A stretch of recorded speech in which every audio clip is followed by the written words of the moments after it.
Hi everyone, welcome to our channel. ఈరోజు మనం Indian సొసైటీకి సంబంధించి ఫస్ట్ టాపిక్ అయిన కుటుంబం సంబంధించి చూద్దామండి.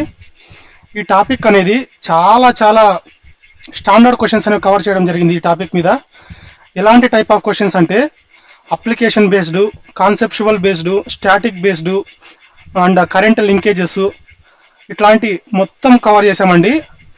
ఎందుకంటే లాస్ట్ గ్రూప్ 2 క్వశ్చన్ పేపర్ చూస్తే చాలా డిఫికల్టీగా ఉంది సొసైటీ సంబంధించి క్వశ్చన్స్. సో అదే రేంజ్లో ప్రిపేర్ చేయడం జరిగింది.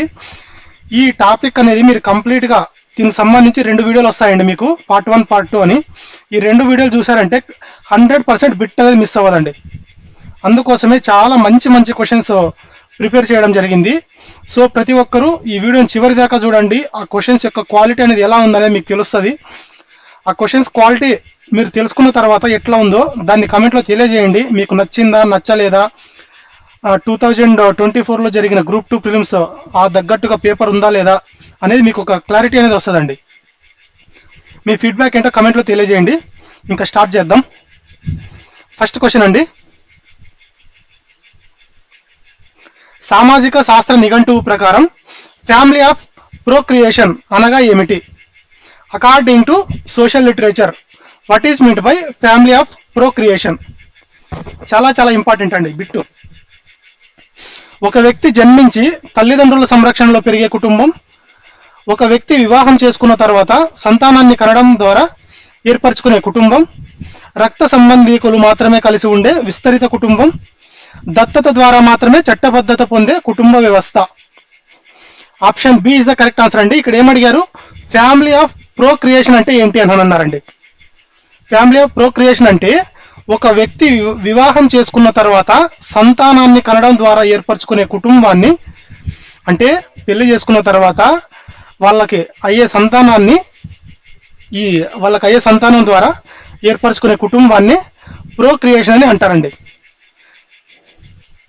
ఎక్స్ప్లెనేషన్ చూద్దాము. వివాహం ద్వారా ఒక వ్యక్తి స్వయంగా పిల్లలను కంటూ ఏర్పాటు చేసే నూతన కుటుంబాన్ని ఫ్యామిలీ ఆఫ్ ప్రోక్రియేషన్ అంటారు. అంటే వివాహం ద్వారా ఒక వ్యక్తి స్వయంగా పిల్లలను కంటూ ఏర్పాటు చేసే నూతన కుటుంబాన్ని ఏమంటామండి? ఫ్యామిలీ ఆఫ్ ప్రోక్రియేషన్ అంటారు. ఫ్యామిలీ ఆఫ్ ఓరియంటేషన్ అంటే ఏంటి? దీనికి opposite family of procreation, family of orientation. Family of orientation అంటే ఏంటో చూద్దామండి. ఒక వ్యక్తి ఏ కుటుంబంలో జన్మించి ప్రాథమిక సామాజికీకరణ చెందుతాడో ఆ తల్లిదండ్రుల ఇల్లాన్ని ఫ్యామిలీ ఆఫ్ ఓరియంటేషన్ అని అంటారంటండి. ఒక వ్యక్తి ఏ కుటుంబంలో అయితే జన్మించి ప్రాథమిక సామాజికరణ చెందుతాడో ఆ తల్లిదండ్రుల ఇల్లాన్ని ఫ్యామిలీ ఆఫ్ ఓరియంటేషన్ అంటారండి. అంటే తల్లిదండ్రుల ఇంట్లో జన్మించి ఆ తల్లిదండ్రుల యొక్క ఇంటిని ఏమంటున్నారు ఇక్కడ? ఫ్యామిలీ ఆఫ్ ఓరియంటేషన్ అని అంటున్నారండి. నెక్స్ట్ ఆప్షన్ సి సంబంధించి ఎక్స్ప్లెనేషన్ అండి. కేవలం ఒకే రక్తం పంచుకు పుట్టిన వారు ఉండే వ్యవస్థని రక్త సంబంధ కుటుంబం అంటారంటండి. కాన్సాంగ్వీనియల్ ఫ్యామిలీ అని అంటారంటండి. ఇది ఉమ్మడి కుటుంబానికి ఒక మూలం అండి. కేవలం ఒకే రక్తం పంచుకు పుట్టిన వారు ఉండే వ్యవస్థను, ఒకే రక్తం పంచుకు పుట్టిన వారు అంటే ఎవరెవరండి? అక్క, చెల్లెలు, అన్న, తమ్ముడు ఇట్లాంటి వాళ్ళంతా అండి. అందరూ కలిపి ఒకే వ్యవస్థలో, అంటే ఒకే రక్త సంబంధించిన వాళ్ళను రక్త సంబంధ కుటుంబం, దీన్ని ఉమ్మడి కుటుంబానికి ఒక మూలం అని అన్నారండి. నెక్స్ట్, వివాహ మరియు రక్త సంబంధం లేకపోయినా చట్టబద్ధమైన ప్రక్రియ ద్వారా పిల్లలను స్వీకరించి నడిపేదే దత్తత కుటుంబం. అంటే వివాహం చేసుకోకపోయినా, రక్త సంబంధాలు లేకపోయినా చట్టబద్ధంగా అంటే పిల్లలను దత్తత తీసుకొని స్వీకరించడాన్ని ఏమంటారండి? దత్తత కుటుంబం అంటారండి. దత్తత కుటుంబం. ఇక్కడ మీరు గమనించినట్లయితే మనం ఇచ్చింది ఒక క్వశ్చన్, కానీ మనం కవర్ చేసింది దాదాపు 4 క్వశ్చన్స్ అండి. 4 ఆప్షన్స్కి 4 క్వశ్చన్స్ కవర్ చేసామండి ఇక్కడ. కాబట్టి ప్రతి టాపిక్ని ఎక్కడ మిస్ అవ్వద్దండి. ఎక్స్ప్లెనేషన్ వైజ్ కానీ, స్టేట్మెంట్ వైజ్ కానీ ఏ చిన్న పాయింట్ కూడా మిస్ అవ్వద్దు ఈ వీడియోలో. ఎందుకంటే మీరు ఈ కుటుంబం అనే టాపిక్ని కంప్లీట్గా కవర్ చేశారంటే మీకు బిట్ అనేది ఎక్కడి నుంచి అడిగినా కూడా మిస్ అవ్వదండి. ఎందుకంటే కరెంటు లింకేజ్ చేసాము, తర్వాత అప్లికేషన్ ఓరియంటెడ్ చేసాము, తర్వాత కాన్సెప్ట్ బేస్డ్ ప్రిపేర్ చేసాము, తర్వాత వాళ్ళు ఏ విధంగా అడిగినా అంటే క్రోనాలజీ కానీ మ్యాచ్ ది ఫాలోయింగ్ కానీ ఇట్లాంటివి ఏవి అడిగినా కూడా స్టేట్మెంట్ బేస్డ్ కానీ ఇట్లాంటివి ఏవి అడిగినా కూడా మనం అలాంటి స్టాండర్డ్స్లో ప్రిపేర్ చేసామండి క్వశ్చన్స్ని. కాబట్టి ఎవరు స్కిప్ చేయొద్దండి ఈ వీడియోని. నెక్స్ట్ క్వశ్చన్, దక్షిణ భారతదేశంలోని కొన్ని సామాజిక వర్గాలలో వరుడు అత్తగారింటికి వెళ్లి స్థిరపడి అక్కడి ఆస్తి బాధ్యతలు చూసుకోవడాన్ని సామాజిక పరిభాషలో ఏమంటారు? ఇక్కడ ఏమంటున్నారంటే ఒక వ్యక్తి తన అత్తగారింటికి వెళ్ళి అక్కడే సెటిల్ అయిపోయి అక్కడ వాళ్ళ అత్తగారింట్లో ఉన్న ఆస్తులన్నీ ఇతను చూసుకోవడాన్ని సామాజిక పరిభాషలో ఏమంటారు అంటున్నారండి. ఏమంటారు అంటే ఇల్లరికము లేదా ఉక్సోరి లోకల్ నివాసం అని అంటారండి. ఇల్లరికం లేదా ఉక్సోరికల్ నివాసం. ఇక్కడ ఆప్షన్స్ లో మాతుల స్థానిక నివాసం, ద్విస్థానిక నివాసం, నవ్య స్థానిక నివాసం అని ఉన్నాయి. ఇవి దేనికి సంబంధించినవి అనేవి ఎక్స్ప్లెనేషన్ లో చూద్దామండి. కానీ ఈ క్వశ్చన్స్ ఆన్సర్ అయితేటప్పటికి ఇల్లరికం లేదా ఉక్సోరికల్ నివాసం. ఒక వ్యక్తి అత్తగారింటికి వెళ్ళి అక్కడే స్థిరపడి వారి యొక్క అత్తగారి ఆస్తులను వారి యొక్క ఆస్తి బాధ్యతలను చూసుకోవడాన్ని ఏమంటారు అంటే ఇల్లరికం లేదా ఉక్సోరికల్ నివాసం అని అంటారంటండి. వరుడు భార్య లేదా అత్తగారింటికి వెళ్లి స్థిరపడటాన్ని సామాజిక పరిభాషలో ఉక్సోరి లోకల్ అని మన తెలుగు రాష్ట్రాల సాంప్రదాయాలలో ఇల్లరికం అని పిలుస్తారంటండి. ఇల్లరికం. నెక్స్ట్ ఆప్షన్ ఏ మాతులా స్థానిక అంటే ఏంటంటే వివాహమైన కొత్త జంట భర్త యొక్క సొంత మేనమామ ఇంట్లో నివసించడం. ఇది కొన్ని మాతృవంశీయ సమాజాల్లో మాత్రమే కనిపిస్తుందండి. మాతుల స్థానిక అంటే వివాహమైన కొత్త జంట భర్త యొక్క సొంత మేనమామ ఇంట్లో నివసించడం. వీరిని మాతుల స్థానిక అని పిలుస్తారంట. ఇది కొన్ని మాతృవంశీయ సమాజాల్లో కనిపిస్తుందంట. నెక్స్ట్ ద్విస్థానిక అంటే బైలోకల్ అంటే దంపతులను తమ సౌకర్యాన్ని బట్టి అటు తండ్రి ఇంట్లో లేదా ఇటు తల్లి ఇంట్లో మార్చి నివసించడాన్ని ఏమంటారంటే ద్విస్థానిక లేదా బైలోకల్ అని అంటారంటండి. నెక్స్ట్ నవ్య స్థానిక నియోలోకల్ అనగా ఇరువైపులా కాకుండా దంపతులు ఉద్యోగ రీత్యా సరికొత్త ప్రదేశంలో స్వతంత్రంగా నివాసం ఏర్పాటు చేసుకోవడాన్ని నవ్య స్థానిక అంటారు. ఇది ఆధునిక వెస్టి కుటుంబాల యొక్క ప్రధాన లక్ష్యం అండి. ఆధునిక వెస్టి కుటుంబాల యొక్క ప్రధాన లక్షణం. డిఫరెన్స్ తెలిసింది కదండి. మనం ఇక్కడ డిస్కస్ చేసింది ఒక్క ఇల్లరికం లేదా ఉక్సోరికల్ నివాసం గురించి ఈ క్వశ్చన్ లో. కానీ దీని ద్వారా మనకు మాతుల స్థానికం అంటే ఏదో అర్థమైంది, ద్విస్థానిక అంటే అర్థమైంది, నవ్య స్థానిక అంటే అర్థమైంది. మాతుల స్థానిక అంటే ఏంటి? భర్త యొక్క మేనమామ ఇంట్లో నివసించడం. ద్విస్థానిక అంటే ఈధర్ తల్లి ఇంట్లో కానీ లేదా అత్తగారింట్లో నివసించడం మార్చి. నెక్స్ట్ ఈ నవ్య స్థానిక అంటే అటు తల్లి ఇంట్లో కాదు, అటు అత్తగారింట్లోనూ కాదు, ఎక్కడైనా సపరేట్ అంటే ఏదైనా ఒక జాబ్ పర్పస్ లేదా ఇంకొక ఏదైనా వేరే రీజన్స్ వల్ల బయట ఉండడం.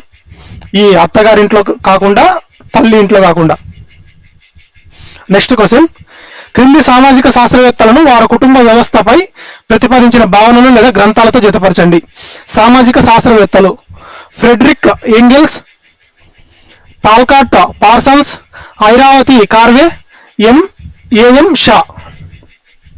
మ్యాచ్ ది ఫాలోయింగ్ అండి. Option A is the correct answer. 1C, 2A, 3D, 4B. 1C Friedrich Engels అంటే origin of the family, private poverty and state అండి. ఎవరి గ్రంథం ఇది? ఫ్రెడరిక్ ఎంగెల్స్ యొక్క గ్రంథం ఇది. ఏది ఇది? Origin of the family, private poverty and state. Next 2A Talcott Parsons అంటే ఇతని యొక్క గ్రంథం ఏంటి అంటే వ్యక్తిత్వ స్థిరీకరణ సిద్ధాంతం. ఎవరిది? Talcott Parsons. Next Irawati Karve యొక్క పుస్తకం ఏంటండి? Kinship organization in India. AM Shah యొక్క బుక్ ఏంటండి? The house hold dimension of the family in India. 1C, 2A, 3D, 4B. Option A is the correct answer. Friedrich Engels అంటే మార్క్సిస్ట్ దృక్పథంలో కుటుంబం ఆస్తి కేంద్రీకరణకు స్త్రీలపై దోపిడీకి ఎలా కారణమవుతుందో the origin of family private property and the state గ్రంథంలో వివరించారంటండి. మార్క్సిస్ట్ దృక్పథంలో కుటుంబము ఆస్తి కేంద్రీకరణకు స్త్రీలపై దోపిడీకి ఎలా కారణమవుతుందో ఏ పుస్తకంలో వివరించారు? The origin of the family private property and state అనే గ్రంథంలో వివరించారంట. ఎవరు? Frederick Engels. తాల్కాట్ పార్సన్స్ అంటే కుటుంబం పెద్దల మానసిక ఒత్తిడిని దూరం చేసే ఉపశమన కేంద్రంగా పనిచేస్తుందని వార్మ్ బాత్ థియరీని ప్రతిపాదించారంటండి. కుటుంబం పెద్దల మానసిక ఒత్తిడిని దూరం చేసే ఉపశమన కేంద్రంగా పనిచేస్తుందని వార్మ్ బాత్ థియరీని ప్రతిపాదించారంటండి. ఎవరు? తాల్కాట్ పార్సన్స్. నెక్స్ట్ ఐరావతి కార్వే. భారతదేశంలో బంధుత్వ కుటుంబ నిర్మాణాలపై పరిశోధనలు చేసే కిన్షిప్ ఆర్గనైజేషన్ ఇన్ ఇండియా అనే చారిత్రాత్మక గ్రంథం రాశారు. ఎవరు? ఐరావతి కార్వే. దీనికి సంబంధించి భారతదేశంలో ఉన్న బంధుత్వ కుటుంబ నిర్మాణాలపై పరిశోధనలు చేసి కిన్షిప్ ఆర్గనైజేషన్ ఇన్ ఇండియా అనే ఒక గ్రంథాన్ని రాశారండి. ఎవరు? ఐరావతి కార్వే. ఏఎం షా గుజరాత్ సమాజంలో కుటుంబాలపై అధ్యయనం చేసి the house hold dimension of the family in India అనే పుస్తకం రాశారండి. ఎవరు? ఏఎం షా. గుజరాత్ సమాజంలో కుటుంబాలపై అధ్యయనం చేసి the house hold dimension of the family in India పుస్తకం రాసింది ఎవరు? ఏఎం షా. Next question. క్రింది జతలలో తప్పుగా జతపరచబడిన మాతృస్వామ్య పితృస్వామ్య కుటుంబ టెర్మినాలజీని గుర్తించండి. తారావాడ్ కేరళలోని నాయర్ల ఉమ్మడి కుటుంబం. కారన్ 1 నాయర్ కుటుంబంలోని అత్యంత పెద్ద వయసుడైన పురుష మేనేజర్. ఇల్లం నంబూద్రి బ్రాహ్మణుల పితృస్వామ్య కుటుంబం. నోక్రా తోడా తెగలోని యువజన నిలయం. ఇక్కడ ఏమన్నారండి? తప్పుగా ఉన్నది గుర్తించండి అన్నారండి. అంటే ఇన్కరెక్ట్ అడిగారు. So option D is the incorrect, remaining are correct అండి. ఏదేవి? తారావాడ అనేది దేనికి సంబంధించింది అంటే కేరళలోని నాయర్ల యొక్క ఉమ్మడి కుటుంబానికి సంబంధించిందండి. కేరళలోని నాయర్ల ఉమ్మడి కుటుంబం సంబంధించింది తారావాడు. నాయర్ కుటుంబంలో అత్యంత పెద్ద వయసుడైన పురుష మేనేజర్ని ఏమంటారు? కారణవన్ అంటారండి. నెక్స్ట్ నంబూద్రి బ్రాహ్మణుల పితృస్వామ్య కుటుంబం ఏది అంటే ఇల్లం అండి. ఆప్షన్ డి ఎందుకు రంగు చూద్దామండి ఎక్స్ప్లెనేషన్ లో. నోక్రా అనేది తోడా తెగలోని యువజన నిలయం కాదండి. ఇది తోడా తెగలోని యువజన నిలయం కాదు. ఏది? నోక్రా అనేది మేఘాలయలోని గారో మాతృస్వామి తెగలో ఆస్తి వారసత్వ హక్కు పొందే చిన్న కుమార్తెను నోక్రా అని అంటారంటండి. మేఘాలయలోని గారో మాతృస్వామ్య తెగలో ఆస్తి యొక్క వారసత్వ హక్కు పొందే చిన్న కుమార్తెను అంటే చిన్న కూతురుని నోక్రా అని అంటారంటండి. ఎక్కడ? మాతృస్వామ్య తెగలోని గారో తెగలలో. నెక్స్ట్ కేరళలోని మాతృస్వామ్య నాయర్ల పెద్ద ఉమ్మడి కుటుంబాన్ని తారావాడ అనడం 100% సరైనది. తారావాడ కుటుంబంలో ఆస్తులను నిర్ణయాలను పర్యవేక్షించే పెద్ద వయసు గల పురుషుడిని ఏమంటారు? కారణవన్ అంటారంటండి. నెక్స్ట్ కేరళలో ఉండే నంబూద్రి బ్రాహ్మణుల యొక్క పితృస్వామ్య ఉమ్మడి కుటుంబాన్ని ఇల్లం అని పిలుస్తారండి. కేరళలోనే ఉండే నంబూద్రి బ్రాహ్మణుల యొక్క పితృస్వామ్య ఉమ్మడి కుటుంబాన్ని ఇల్లం అని పిలుస్తారండి. Next question. హిందూ ఉమ్మడి ఆస్తి హక్కుల చట్టాలకు సంబంధించి క్రింది వాక్యాలను పరిశీలించండి.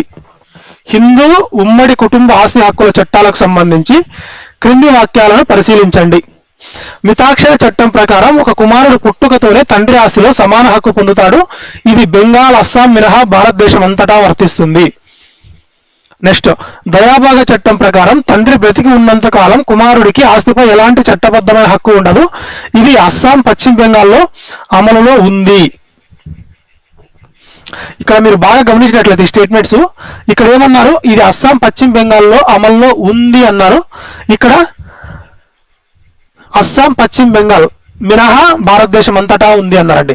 ఈ రెండు స్టేట్మెంట్స్ గమనించినట్లయితే ఒకటైతే పక్కా కరెక్ట్ అవుతుందండి. ఎగ్జామ్ ఇట్లాంటి క్వశ్చన్స్ వస్తాయండి కన్ఫ్యూజ్ చేయడానికి. ఇక్కడ భారతదేశం అంతటా ఉంది ఎక్సెప్ట్ ఈ రెండు అన్నారు. కానీ ఇక్కడ ఏమన్నారు? ఈ రెండిట్లో మాత్రమే ఉంది అన్నారండి. అంటే ఎక్సెప్ట్ భారతదేశం only these two states are available. అట్లా అడిగారు కాబట్టి రెండు స్టేట్మెంట్స్ దగ్గరగానే ఉన్నాయండి. కానీ ఇక్కడ డిఫరెన్స్ చూసుకుంటే ఇదేమో మితాక్షర చట్టం, ఇది దయాభాగ చట్టం. కానీ కన్ఫ్యూజ్ చేయడానికి రెండు అట్లా ఇస్తాడండి, ఇంటర్లింకింగ్ ఆపోజిట్ లో ఇస్తాడు. Option C is the correct answer అండి. మీరు బాగా గమనించాలి, ఒక్కోసారి దీన్ని ఇక్కడ చేస్తాడు, దీన్ని ఇక్కడ చేస్తాడు, ఆపోజిట్ లో ఇస్తాడు ఈ రెండు. Option C is the correct answer, both are correct అండి. మితాక్షర చట్టం ప్రకారం ఒక కుమారుడు పుట్టుకతోనే తండ్రి ఆస్తిలో సమాన హక్కు పొందుతాడు. ఇది బెంగాలు, అస్సాం మినహా భారతదేశం అంతటా వర్తిస్తుందండి. నెక్స్ట్ దయాభాగ చట్టం ప్రకారం తండ్రి బతికి ఉన్నంత కాలం కుమారుడికి ఆస్తిపై ఎలాంటి చట్టబద్ధమైన హక్కు ఉండదండి. ఇది అస్సాము, పశ్చిమ బెంగాల్లో అమల్లో ఉందంటండి. So both are correct. విజ్ఞానేశ్వరుడు రచించిన మితాక్షర చట్టం. మితాక్షర చట్టాన్ని ఎవరు రచించారు? విజ్ఞానేశ్వరుడు. విజ్ఞానేశ్వరుడు రచించిన మితాక్షర చట్టం ప్రకారం కుమారుడు పుట్టుకతోనే సహదాయభాగి కో పార్సినర్ అవుతాడు. సహదాయభాగి అవుతాడంట. ఇది బెంగాల్, అస్సాం మినహా భారతదేశం అంతటా అమల్లో ఉందంటండి. ఏది? మితాక్షర చట్టం. దీన్ని రచించింది ఎవరు? విజ్ఞానేశ్వరుడు. దీని ప్రకారం కుమారుడు పుట్టుకతోనే సహదాయభాగి అంటే ఆస్తి హక్కులనే పొందుతాడండి. ఇది ఎక్కడెక్కడ అమల్లో ఉంది? భారతదేశం అంతటా ఉంది, ఎక్సెప్ట్ పశ్చిమ బెంగాల్, అస్సాం. నెక్స్ట్ జిమూత వాహనం రచించిన దయాభాగ చట్టం ప్రకారం తండ్రి బ్రతికున్నంత వరకు పూర్తి అధికారం తండ్రికే ఉంటుంది, కొడుక్కి కాదు. ఇది అస్సాం, బెంగాల్లో మాత్రమే అమల్లో ఉందంటండి ఇది. నెక్స్ట్ క్వశ్చన్, కుటుంబ వ్యవస్థపై ఘర్షణ సిద్ధాంతం యొక్క దృక్పథానికి సంబంధించి క్రింది వాటిలో సరైన స్టేట్మెంట్ ను గుర్తించండి. కుటుంబ వ్యవస్థపై ఘర్షణ సిద్ధాంతం యొక్క దృక్పథానికి సంబంధించి క్రింది వాటిలో సరైన స్టేట్మెంట్ ను గుర్తించండి. కుటుంబం అనేది సమాజంలో శాంతి భద్రతలను, సమతుల్యతను కాపాడే ఒక అమూల్యమైన అంగం. కుటుంబం అనేది పితృస్వామ్య భావజాలం ద్వారా ఆస్తి కేంద్రీకరణను మరియు స్త్రీలపై పురుషాధిక్య దోపిడీని చట్టబద్ధం చేసే ఒక సాధనం. పారిశ్రామికీకరణ జరిగినప్పటికీ కుటుంబం తన సాంప్రదాయ విధులను ఏమాత్రం కోల్పోలేదు. కుటుంబం అనేది వ్యక్తులలో నైతిక విలువలను పెంపొందించే ఏకైక ప్రాథమిక పాఠశాల. కుటుంబం అనేది వ్యక్తులలో నైతిక విలువలను పెంపొందించే ఏకైక ప్రాథమిక పాఠశాల. Option B is the correct answer అండి. కుటుంబం అనేది పితృస్వామ్య భావజాలం ద్వారా ఆస్తి కేంద్రీకరణను మరియు స్త్రీలపై పురుషాధిక్య దోపిడీని చట్టబద్ధం చేసే ఒక సాధనం అండి. ఏది? ఘర్షణ సిద్ధాంతం అనేది. కుటుంబ వ్యవస్థపై ఘర్షణ సిద్ధాంతం యొక్క దృక్పథానికి సంబంధించి కరెక్ట్ స్టేట్మెంట్ అడిగారు. కుటుంబం అనేది పితృస్వామ్య భావజాలం ద్వారా ఆస్తి కేంద్రీకరణను మరియు స్త్రీలపై పురుషాధిక్య దోపిడీని చట్టబద్ధం చేసే ఒక సాధనం. Family is an instrument that legalizes property concentration and male dominance over women through patriarchal ideology. Patriarchal ideology. Explanation చూద్దామండి. మార్కిస్ట్ లేదా ఘర్షణ సిద్ధాంతం ప్రకారం కుటుంబం అనేది ప్రైవేట్ ఆస్తిని తమ వారసులకే అందించడానికి పితృస్వామ్య అధికారం ద్వారా స్త్రీలను వంటింటికే పరిమితం చేసి దోపిడీ చేసే ఒక సాధనం అండి. ఏ దాని ప్రకారం? ఘర్షణ సిద్ధాంతం లేదా మార్క్సిస్ట్ సిద్ధాంతం ప్రకారం కుటుంబం అనేది ప్రైవేట్ ఆస్తిని తమ వారసులకే అందించడానికి పితృస్వామ్య అధికారం ద్వారా స్త్రీలను వంటింటికే పరిమితం చేసి దోపిడీ చేసే ఒక సాధనం. కుటుంబం సమాజంలో సమతుల్యతను కాపాడుతుందని చెప్పేది కార్యాచరణ దృక్పథం, ఫంక్షనలిస్ట్ పర్స్పెక్టివ్. పారిశ్రామికీకరణ వచ్చిన కుటుంబం ఉమ్మడిత్వాన్ని కోల్పోలేదని చెప్పేది ఆధునిక భారతీయ సామాజిక పరిశోధనలు ఏ అంశ యొక్క సిద్ధాంతం. పారిశ్రామికీకరణ వచ్చిన కుటుంబ ఉమ్మడితత్వాన్ని కోల్పోలేదని చెప్పేది ఏదంటే ఆధునిక భారతీయ సామాజిక పరిశోధనల్లో ఏ అంశ యొక్క సిద్ధాంతం. నెక్స్ట్, కుటుంబం అనేది ప్రాథమిక పాఠశాల అనడం సాంప్రదాయం మరియు నైతిక దృక్పథాన్ని సూచిస్తుందంటండి. కుటుంబం అనేది ప్రాథమిక పాఠశాల అనడం సాంప్రదాయం మరియు నైతిక దృక్పథాన్ని సూచిస్తుంది.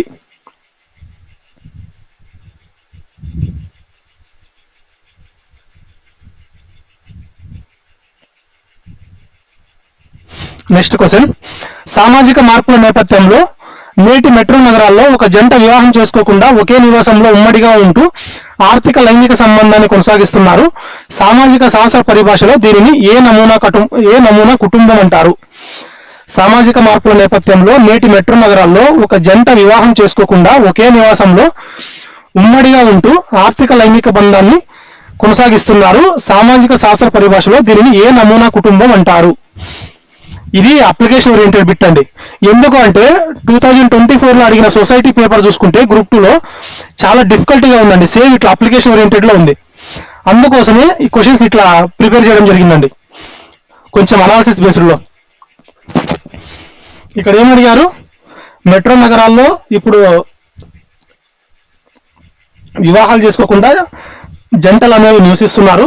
సో అందులో ఒకే నివాసంలో ఉంటూ ఆర్థికంగా లైంగిక సంబంధాన్ని కొనసాగిస్తున్నారు. సో వారిని ఈ పరిభాషలో సామాజిక శాస్త్రం ప్రకారం ఏమంటారు, ఇది ఏ నమూనా కుటుంబం అంటారు అని అడిగారండి. దీనిని ఏమంటారు అంటే సహజీవన కుటుంబం లేదా లైవ్ ఇన్ అని పిలుస్తారండి. సహజీవన కుటుంబం, లివ్ ఇన్ రిలేషన్షిప్ లేదా కోహాబిటేషన్ అని అంటారండి. ఎక్స్ప్లెనేషన్ చూసుకుంటే చట్టబద్ధమైన లేదా సాంప్రదాయ వివాహం చేసుకోకుండానే భార్యాభర్తల్లా ఒకే ఇంట్లో కలిసి నివసించే ఆధునిక ధోరణిని లివ్ ఇన్ రిలేషన్షిప్, సహజీవనం అని అంటారు. Next DINK, double income no kids అంటే భార్యాభర్తలు ఇద్దరు సంపాదిస్తూ కెరీర్ కోసం పిల్లలు వద్దు అనుకునే నూతన పట్టణ కుటుంబ నమూనాన్ని ఏమంటారంటే డింక్ అంటారండి. Double income no kids. ఇక్కడ ఏం అడిగారు, డింక్ ఫ్యామిలీ అన్నారు.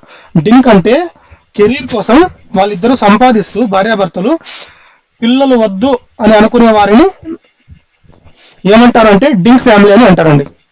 నెక్స్ట్ సింగిల్ పేరెంట్ అంటే విడాకులు లేదా మరణం వల్ల కేవలం తల్లి లేదా తండ్రి ఒకరే పిల్లల బాధ్యత చూసుకునే కుటుంబాన్ని సింగిల్ పేరెంట్ అంటారు.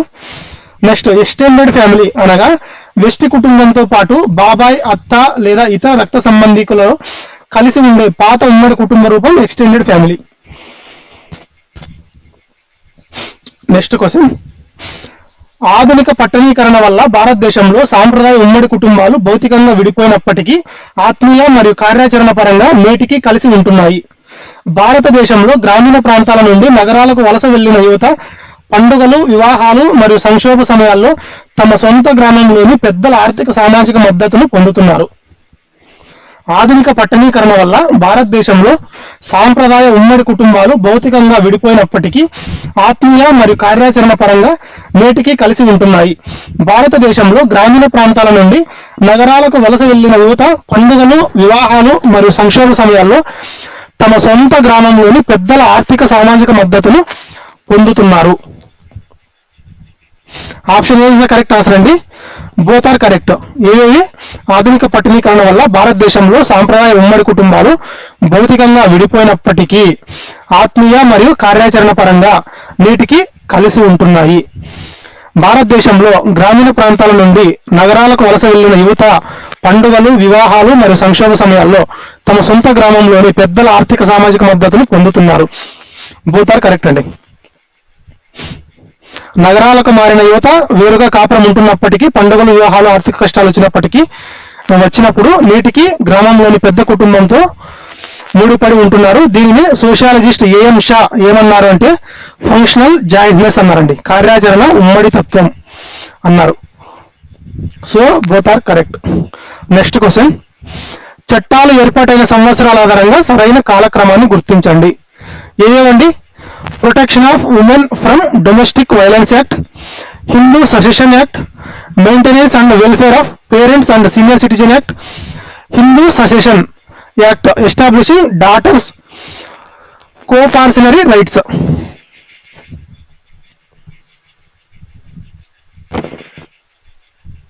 Option B is the correct answer అండి. ఫస్ట్ 2, తర్వాత 4, 1, 3.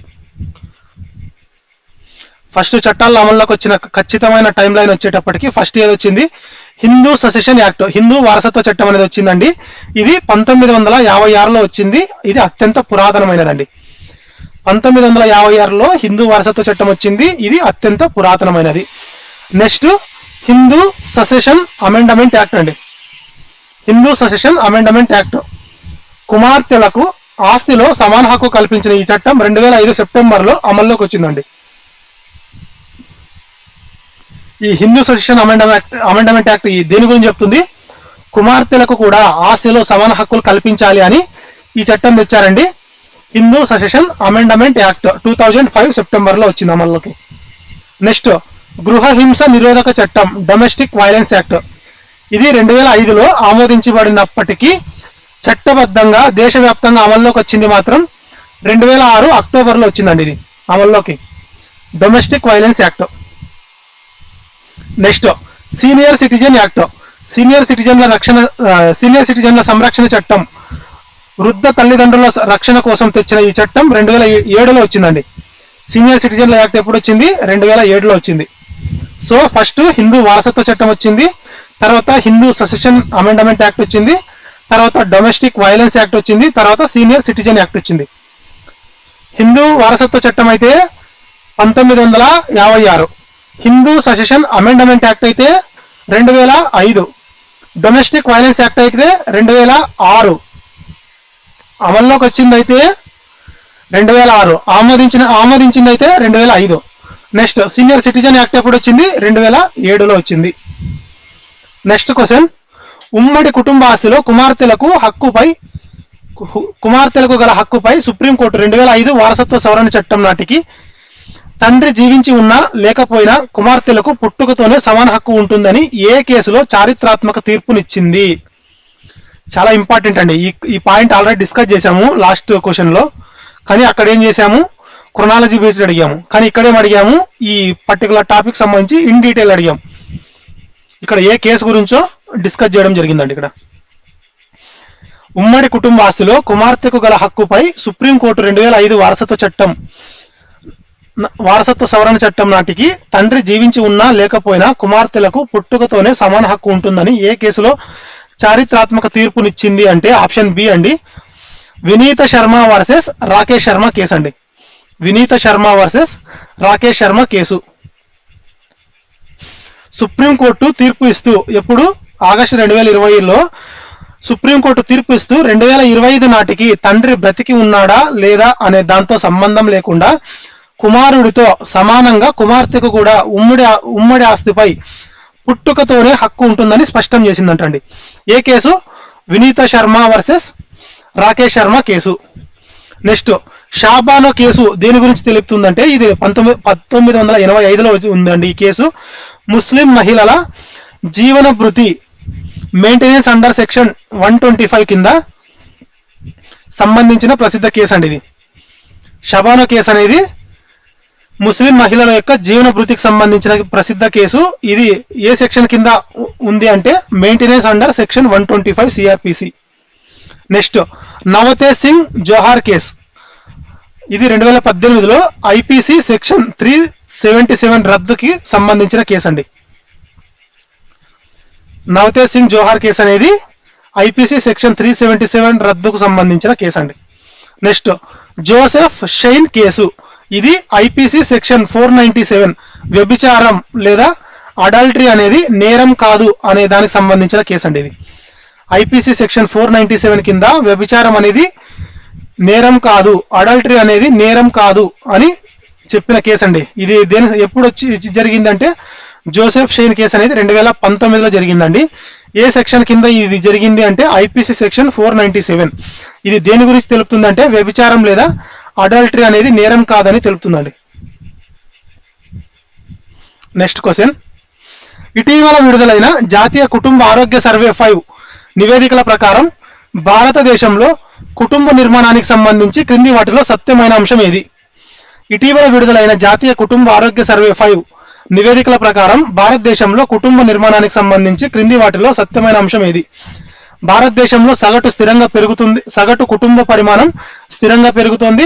పట్టణ ప్రాంతాల కంటే గ్రామీణ ప్రాంతాలలో వెస్టి కుటుంబాల రేటు అధికంగా పెరుగుతుంది.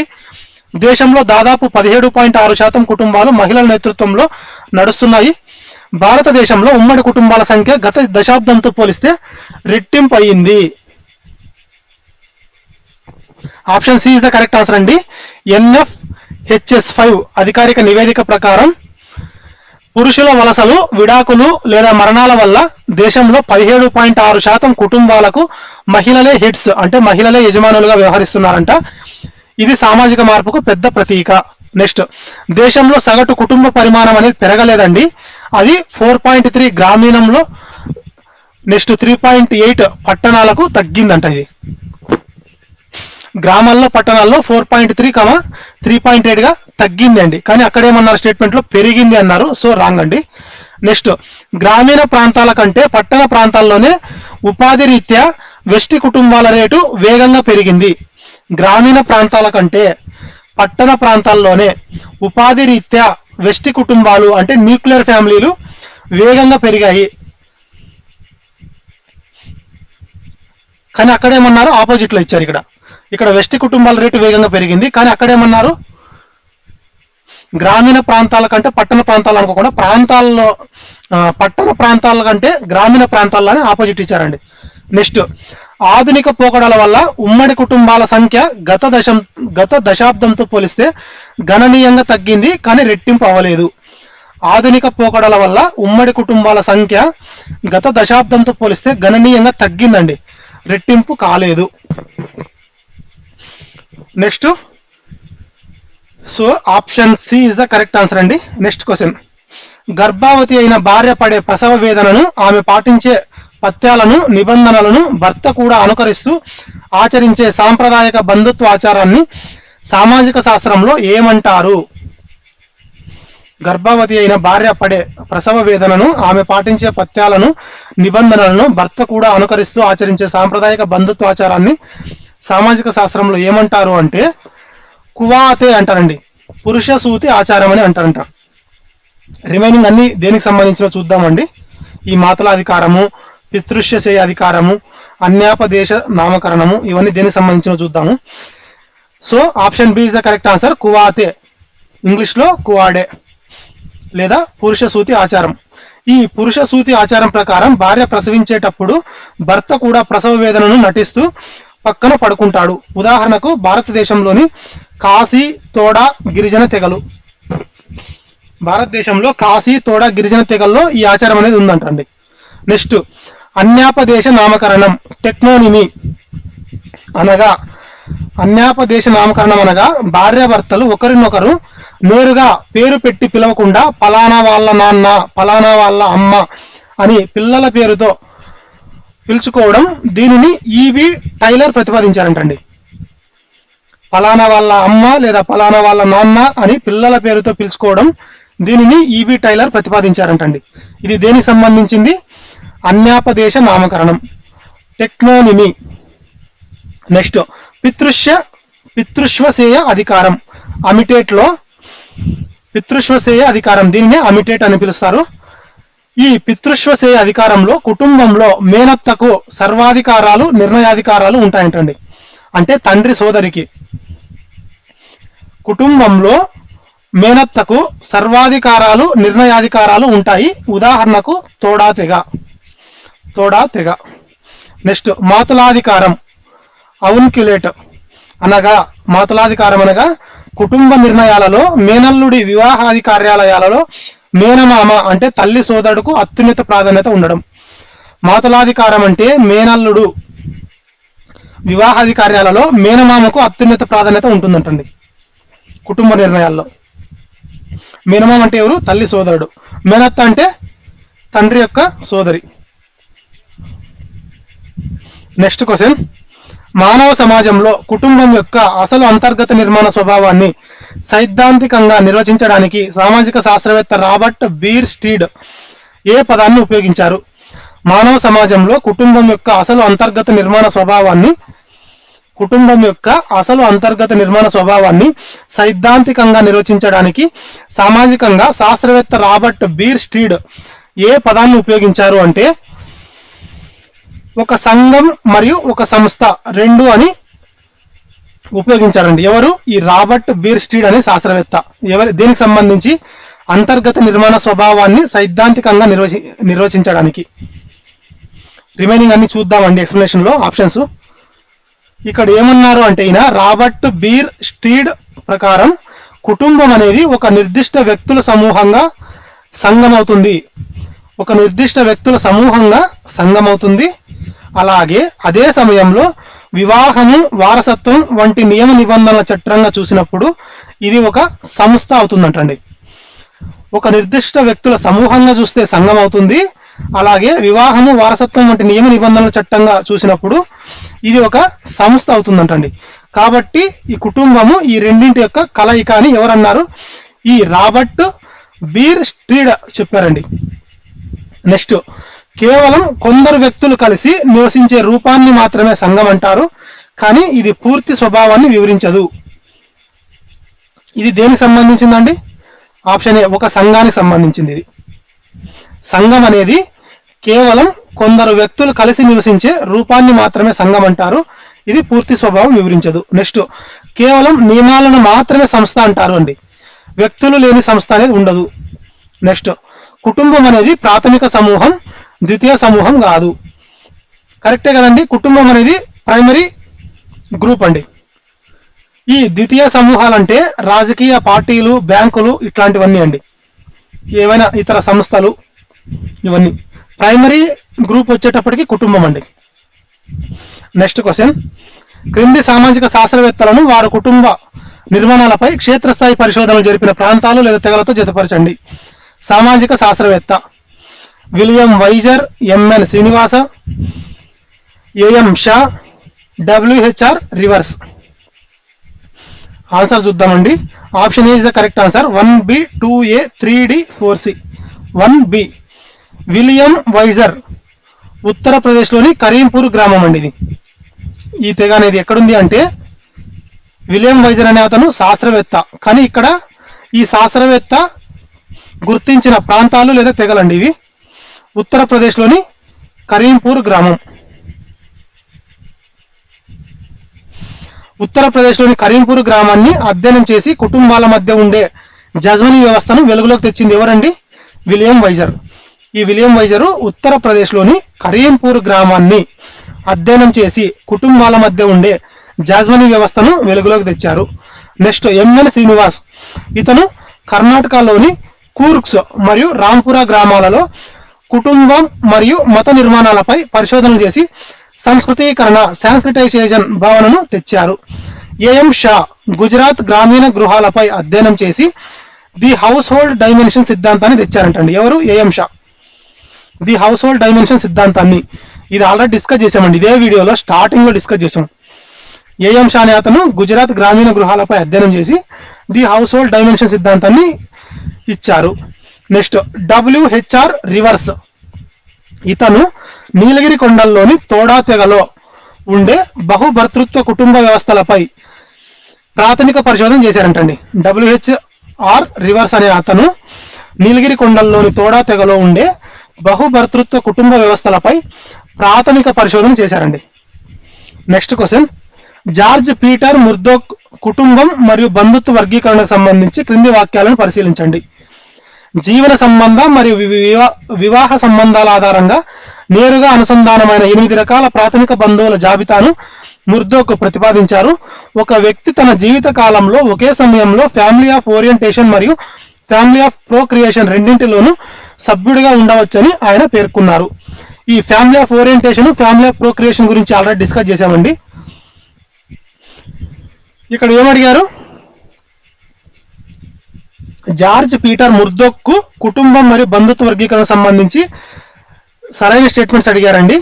బోత్ ఆర్ కరెక్ట్ అండి. జీవ సంబంధ మరియు వివాహ బంధాల ఆధారంగా నేరుగా అనుసంధానమైన 8 రకాల ప్రాథమిక బంధువుల జాబితాను ఎవరు ప్రతిపాదించారు అంటే జార్జ్ పీటర్ ముర్దోక్ అండి. వెరీ వెరీ ఇంపార్టెంట్ ఇది. ఇక్కడ ఈయన 8 రకాల ప్రాథమిక బంధువుల జాబితాను ప్రతిపాదించారండి. ఎవరు? George Peter Murdock. నెక్స్ట్, ఒక వ్యక్తి తన జీవిత కాలంలో ఒకే సమయంలో ఫ్యామిలీ ఆఫ్ ఓరియంటేషన్ మరియు ఫ్యామిలీ ఆఫ్ ప్రోక్రియేషన్ రెండింటిలోనూ సభ్యుడిగా ఉండవచ్చని పేర్కొన్నారంటండి. So both are correct. Murdock తన పరిశోధనల ద్వారా బంధుత్వ శ్రేణులను వర్గీకరించారు. ఇందులో 8 రకాల ప్రాథమిక బంధువులను అంటే తండ్రి, తల్లి, సోదరుడు, సోదరి, కుమారుడు, కుమార్తె, భర్త, భార్య అనగా ఇట్లా 8 రకాలుగా పేర్కొన్నారంటండి. ఎవరు? ఈ జార్జ్ పీటర్ ముర్దోక్. నెక్స్ట్, ఒక వ్యక్తి వివాహం చేసుకున్న తర్వాత కూడా తన సొంత తల్లిదండ్రుల కుటుంబంలో సభ్యుడిగా ఉంటేనే తన భార్య పిల్లల కుటుంబానికి కూడా కర్తగా ఉంటాడు. అంటే ఒకే సమయంలో రెండు కుటుంబాలలో సభ్యుడిగా ఉండడం సాధ్యమే అని అన్నారండి. ఎవరు? ఈ ముర్దోక్, జార్జ్ పీటర్ ముర్దోక్. ఒక వ్యక్తి వివాహం చేసుకున్న తర్వాత కూడా తన సొంత తల్లిదండ్రుల కుటుంబంలో సభ్యుడిగా ఉంటూనే తన భార్య పిల్లల కుటుంబానికి కూడా కర్తగా ఉంటాడు. కాబట్టి ఒకే సమయంలో రెండు కుటుంబాలలో సభ్యుడిగా ఉండడం సాధ్యమే అని ఇతను వివరించాడండి. George Peter Murdock. Next question. Corporate పట్టణ వాతావరణంలో పెరుగుతున్న ఒక సామాజిక జనాభా ధోరణి ప్రకారం వివాహిత జంటలు పిల్లల పెంపకం కంటే కెరీర్ కు ప్రాధాన్యత ఇస్తూ ఉద్దేశపూర్వకంగా పిల్లలు వద్దు అనుకుంటూ ఇద్దరు భారీగా సంపాదిస్తున్నారు. ఈ నూతన నిర్మాణ కుటుంబం రూపాన్ని ఏమంటారు? ఇది ఆల్రెడీ డిస్కస్ చేసామండి. దీన్ని ఏమంటారండి? డింక్ అని పిలుస్తారండి. ఇది ఆల్రెడీ డిస్కస్ చేసాము. DINK, double income no kids. అంటే డిఐఎన్కే ఫుల్ ఫామ్ ఏందండి? డబుల్ ఇన్కమ్ నో కిడ్స్ అని అర్థం. భార్యాభర్తలు ఇద్దరు సంపాదిస్తూ మెట్రో నగరాలలో పిల్లలు లేకుండా జీవించే నూతన వెస్ట్రన్ లైఫ్ స్టైల్ కుటుంబం ఇది. నెక్స్ట్, సౌష్ఠవ కుటుంబం. ఇంపార్టెంట్ అండి ఇది. సిమెట్రికల్ ఫ్యామిలీ, అసిమెట్రికల్ ఫ్యామిలీ రెండు ఉంటాయండి. ఇవి అసిమెట్రికల్ ఫ్యామిలీ అనేది ముందు కవర్ చేస్తాము ఇదే వీడియోలో. ప్రెజెంట్ అయితే సౌష్ఠవ కుటుంబం గురించి చూద్దామండి. సౌష్ఠవ కుటుంబం అంటే భార్యాభర్తలు ఇద్దరు ఇంటి పనులను, సంపాదనను సమానంగా పంచుకునే ఆధునిక సమానత్వ కుటుంబం అండి. దీనిని విల్మాట్ మరియు యంగ్ అనే అతను ప్రతిపాదించారండి. విల్మాట్ మరియు యంగ్ అనే ఇద్దరు శాస్త్రవేత్తలు ప్రతిపాదించారు. దీన్ని సౌష్ఠవ కుటుంబాన్ని, సిమెట్రికల్ ఫ్యామిలీ అంటారు. భార్యాభర్తలు ఇద్దరు ఇంటి పనులను ఈక్వల్ గా డివైడ్ చేసుకొని, ఇక్కడ ఏమంటున్నారంటే పనులను సమానంగా పంచుకుంటారు, సంపాదన కూడా సమానంగా పంచుకుంటారండి. అంటే ఇక్కడ సమానత్వం అనేది చూపిస్తారు. దీన్ని సిమెట్రికల్ ఫ్యామిలీ అంటారు. సిమెట్రికల్ అంటే సేమ్ అంటే గుర్తుంచుకోండి. సిమెట్రికల్ అంటే సేమ్ అంటే ఇద్దరికి సమానంగా. నెక్స్ట్, మూల కుటుంబం, స్టెమ్ ఫ్యామిలీ అనగా ఒకే ఒక్క వివాహిత కుమారుడు తన తల్లిదండ్రులతో కలిసి ఆస్తిని కాపాడుకుంటూ జీవించే వ్యవస్థను, దీనిని లీప్లే ప్రతిపాదించారంటండి. లీప్లే అనే శాస్త్రవేత్త. ఒకే ఒక్క వివాహిత కుమారుడు తన తల్లిదండ్రులతో కలిసి ఆస్తిని కాపాడుకుంటూ జీవించే వ్యవస్థ. అంటే తల్లిదండ్రులకి ఒక కొడుకు మాత్రమే ఉంటాడు. ఆ కొడుకు మాత్రమే అక్కడ తల్లిదండ్రులను చూసుకుంటూ వాళ్ళతో తల్లిదండ్రులతో కలిసి ఆస్తిని కాపాడుకుంటూ జీవించే వ్యవస్థను ఏమంటున్నారు అంటే ఇక్కడ మూల కుటుంబం, స్టెమ్ ఫ్యామిలీ అని అంటున్నారండి. దీనిని ప్రతిపాదించిన వారు లీ ప్లే అనే అతను, లీ ప్లే అనే శాస్త్రవేత్త. నెక్స్ట్, రక్త సంబంధ కుటుంబం. అంటే రక్త సంబంధ కుటుంబంలో వివాహ బంధాల కంటే ఒకే వంశానికి చెందిన రక్త సంబంధీకులకు ఎక్కువ ప్రాధాన్యత ఉంటుందండి. Next question. తాల్కాట్ పార్సన్స్ ప్రకారం ఆధునిక పారిశ్రామిక సమాజాల మనుగడకు స్వతంత్ర వెస్టి కుటుంబాలే అత్యంత అనుకూలమైనవి. తాల్కాట్ పార్సన్స్ ప్రకారం ఆధునిక పారిశ్రామిక సమాజాల మనుగడకు స్వతంత్ర వెస్టి కుటుంబాలే అత్యంత అనుకూలమైనవి. పారిశ్రామిక ఆర్థిక వ్యవస్థలలో కార్మికులకు అధిక భౌగోళిక మరియు సామాజిక గమనాత్మక అంటే మొబిలిటీ అవసరం. దీనిని పెద్ద ఉమ్మడి కుటుంబం కంటే చిన్న వెస్టి కుటుంబం సులభంగా సాధించగలదు. Option is the correct answer అండి. Both are correct. Talcott Parsons ప్రకారం ఆధునిక పారిశ్రామిక సమాజాల మనుగడకు స్వతంత్ర వెస్టి ఐసోలేటెడ్ న్యూక్లియర్ కుటుంబాలే అత్యంత అనుకూలమైనవి. పారిశ్రామిక ఆర్థిక వ్యవస్థలలో కార్మికులకు అధిక భౌగోళిక మరియు సామాజిక గమనాత్మకత అవసరం. దీనిని పెద్ద ఉమ్మడి కుటుంబం కంటే చిన్న వెస్టి కుటుంబం సులభంగా సాధించగలదని ఎవరన్నారండి? ఈ తాల్కాట్ పార్సన్స్ అనే అతను అన్నారండి. తాల్కాట్ పార్సన్స్ ప్రతిపాదించిన కార్యాచరణ సిద్ధాంతం ప్రకారం పరిశ్రమలు ఎక్కడ ఉంటే కార్మికులు అక్కడికి తరలి వెళ్ళాలి. ఒక పెద్ద ఉమ్మడి కుటుంబం మొత్తం ఒకేసారి వలస వెళ్ళడం కష్టం. కానీ భార్య, భర్త, పిల్లలు మాత్రమే ఉండే వెస్టి కుటుంబం, న్యూక్లియర్ ఫ్యామిలీ ఈజీగా ఉద్యోగాల రీత్యా వేరే నగరాలకు మారగలదు. కాబట్టి both are correct. Next question.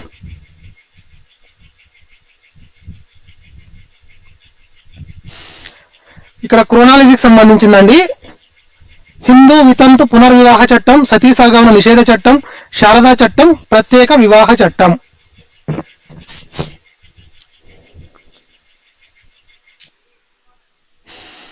ఇక్కడ కరెక్ట్ ఆప్షన్ వచ్చేటప్పటికి ఆప్షన్ ఏ అండి. 2, 1, 3, 4. ఫస్ట్ ఏది వచ్చిందండి? సతీ సహగమన నిషేధ చట్టం. ఇది ఎప్పుడు అంటే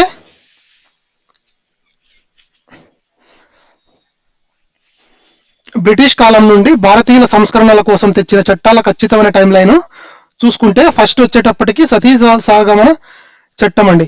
సతీ సహగమన చట్టం అంటే అబాలిషన్ ఆఫ్ సతీ రెగ్యులేషన్స్. ఇది ఎప్పుడు వచ్చింది అంటే 1829లో వచ్చిందండి. వెరీ వెరీ ఇంపార్టెంట్ అండి ఇది. Lord William Bentinck Raja Rammohan Roy కృషితో తెచ్చిన చట్టం ఏది అంటే సతీ సహగమన నిషేధ చట్టం, అబాలిషన్ ఆఫ్ సతీ రెగ్యులేషన్. ఎప్పుడు అంటే 1829. Next Hindu widows remarriage act, Ishwar Chandra Vidyasagar కృషితో లార్డ్ డల్హౌసీ కాలంలో వచ్చిన వితంతు పునర్వివాహ చట్టం అండి.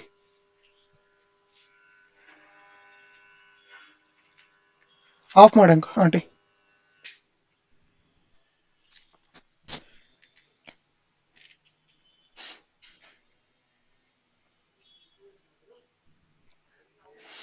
నెక్స్ట్ చూసుకుంటే ఈశ్వరచంద్ర విద్యాసాగర్ కృషితో లార్డ్ డల్హౌసీ కాలంలో వచ్చిన వితంతు పునర్వివాహ చట్టం 1856 హిందూ విడోస్ రీమ్యారేజ్ యాక్ట్.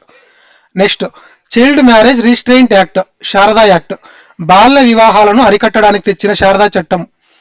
బాల్య వివాహాలను అరికట్టడానికి తెచ్చిన చట్టం ఇది శారదా చట్టం. Child marriage restraint act 1929. వితంతు పునర్వివాహ చట్టం అయితే 1856. ఇది ఎవరి కాలంలో వచ్చింది? ఈశ్వరచంద్ర విద్యాసాగర్ కృషితో లార్డ్ డల్హౌసీ కాలంలో వచ్చింది అండి. ఎవరి కృషితో? Ishwar Chandra Vidyasagar. Next special marriage act, కుల మతాంతర రిజిస్టర్ వివాహాల కోసం స్వతంత్ర భారతదేశంలో తెచ్చిన ప్రత్యేక వివాహ చట్టం ఏది అంటే 1954 అండి. సో క్రొనాలజీ ప్రకారం చూసుకుంటే ఫస్ట్ 1829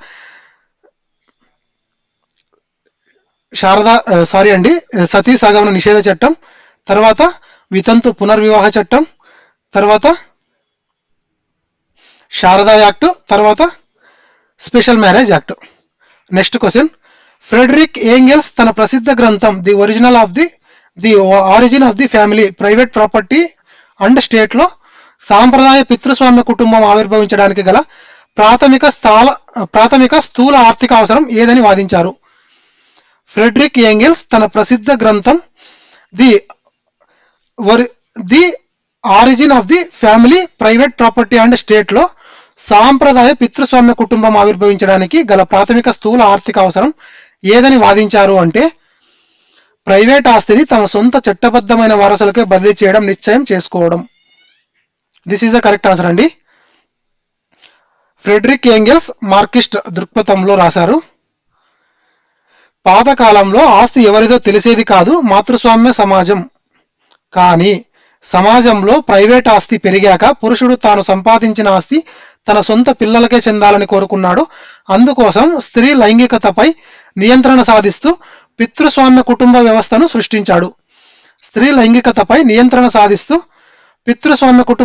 సృష్టించాడు. దీని ద్వారా ఆస్తి వారసత్వ బదిలీ అనేది సులువైందంటండి. పిల్లల సామాజికీకరణ అనేది కార్యాచరణ సిద్ధాంతకర్త అయిన తాల్కాట్ పార్సన్స్ భావన, ఏంగెల్స్ది కాదు. పిల్లల సామాజికీకరణ అనేది కార్యాచరణ యొక్క సిద్ధాంతకర్త అయిన తాల్కాట్ పార్సన్స్ అండి. ఇది ఆల్రెడీ డిస్కస్ చేశాము. నెక్స్ట్ ఇవి కుటుంబ ఆవిర్భావానికి గల ఆర్థిక కారణాలను వివరించలేవు. ఏవి? C and D.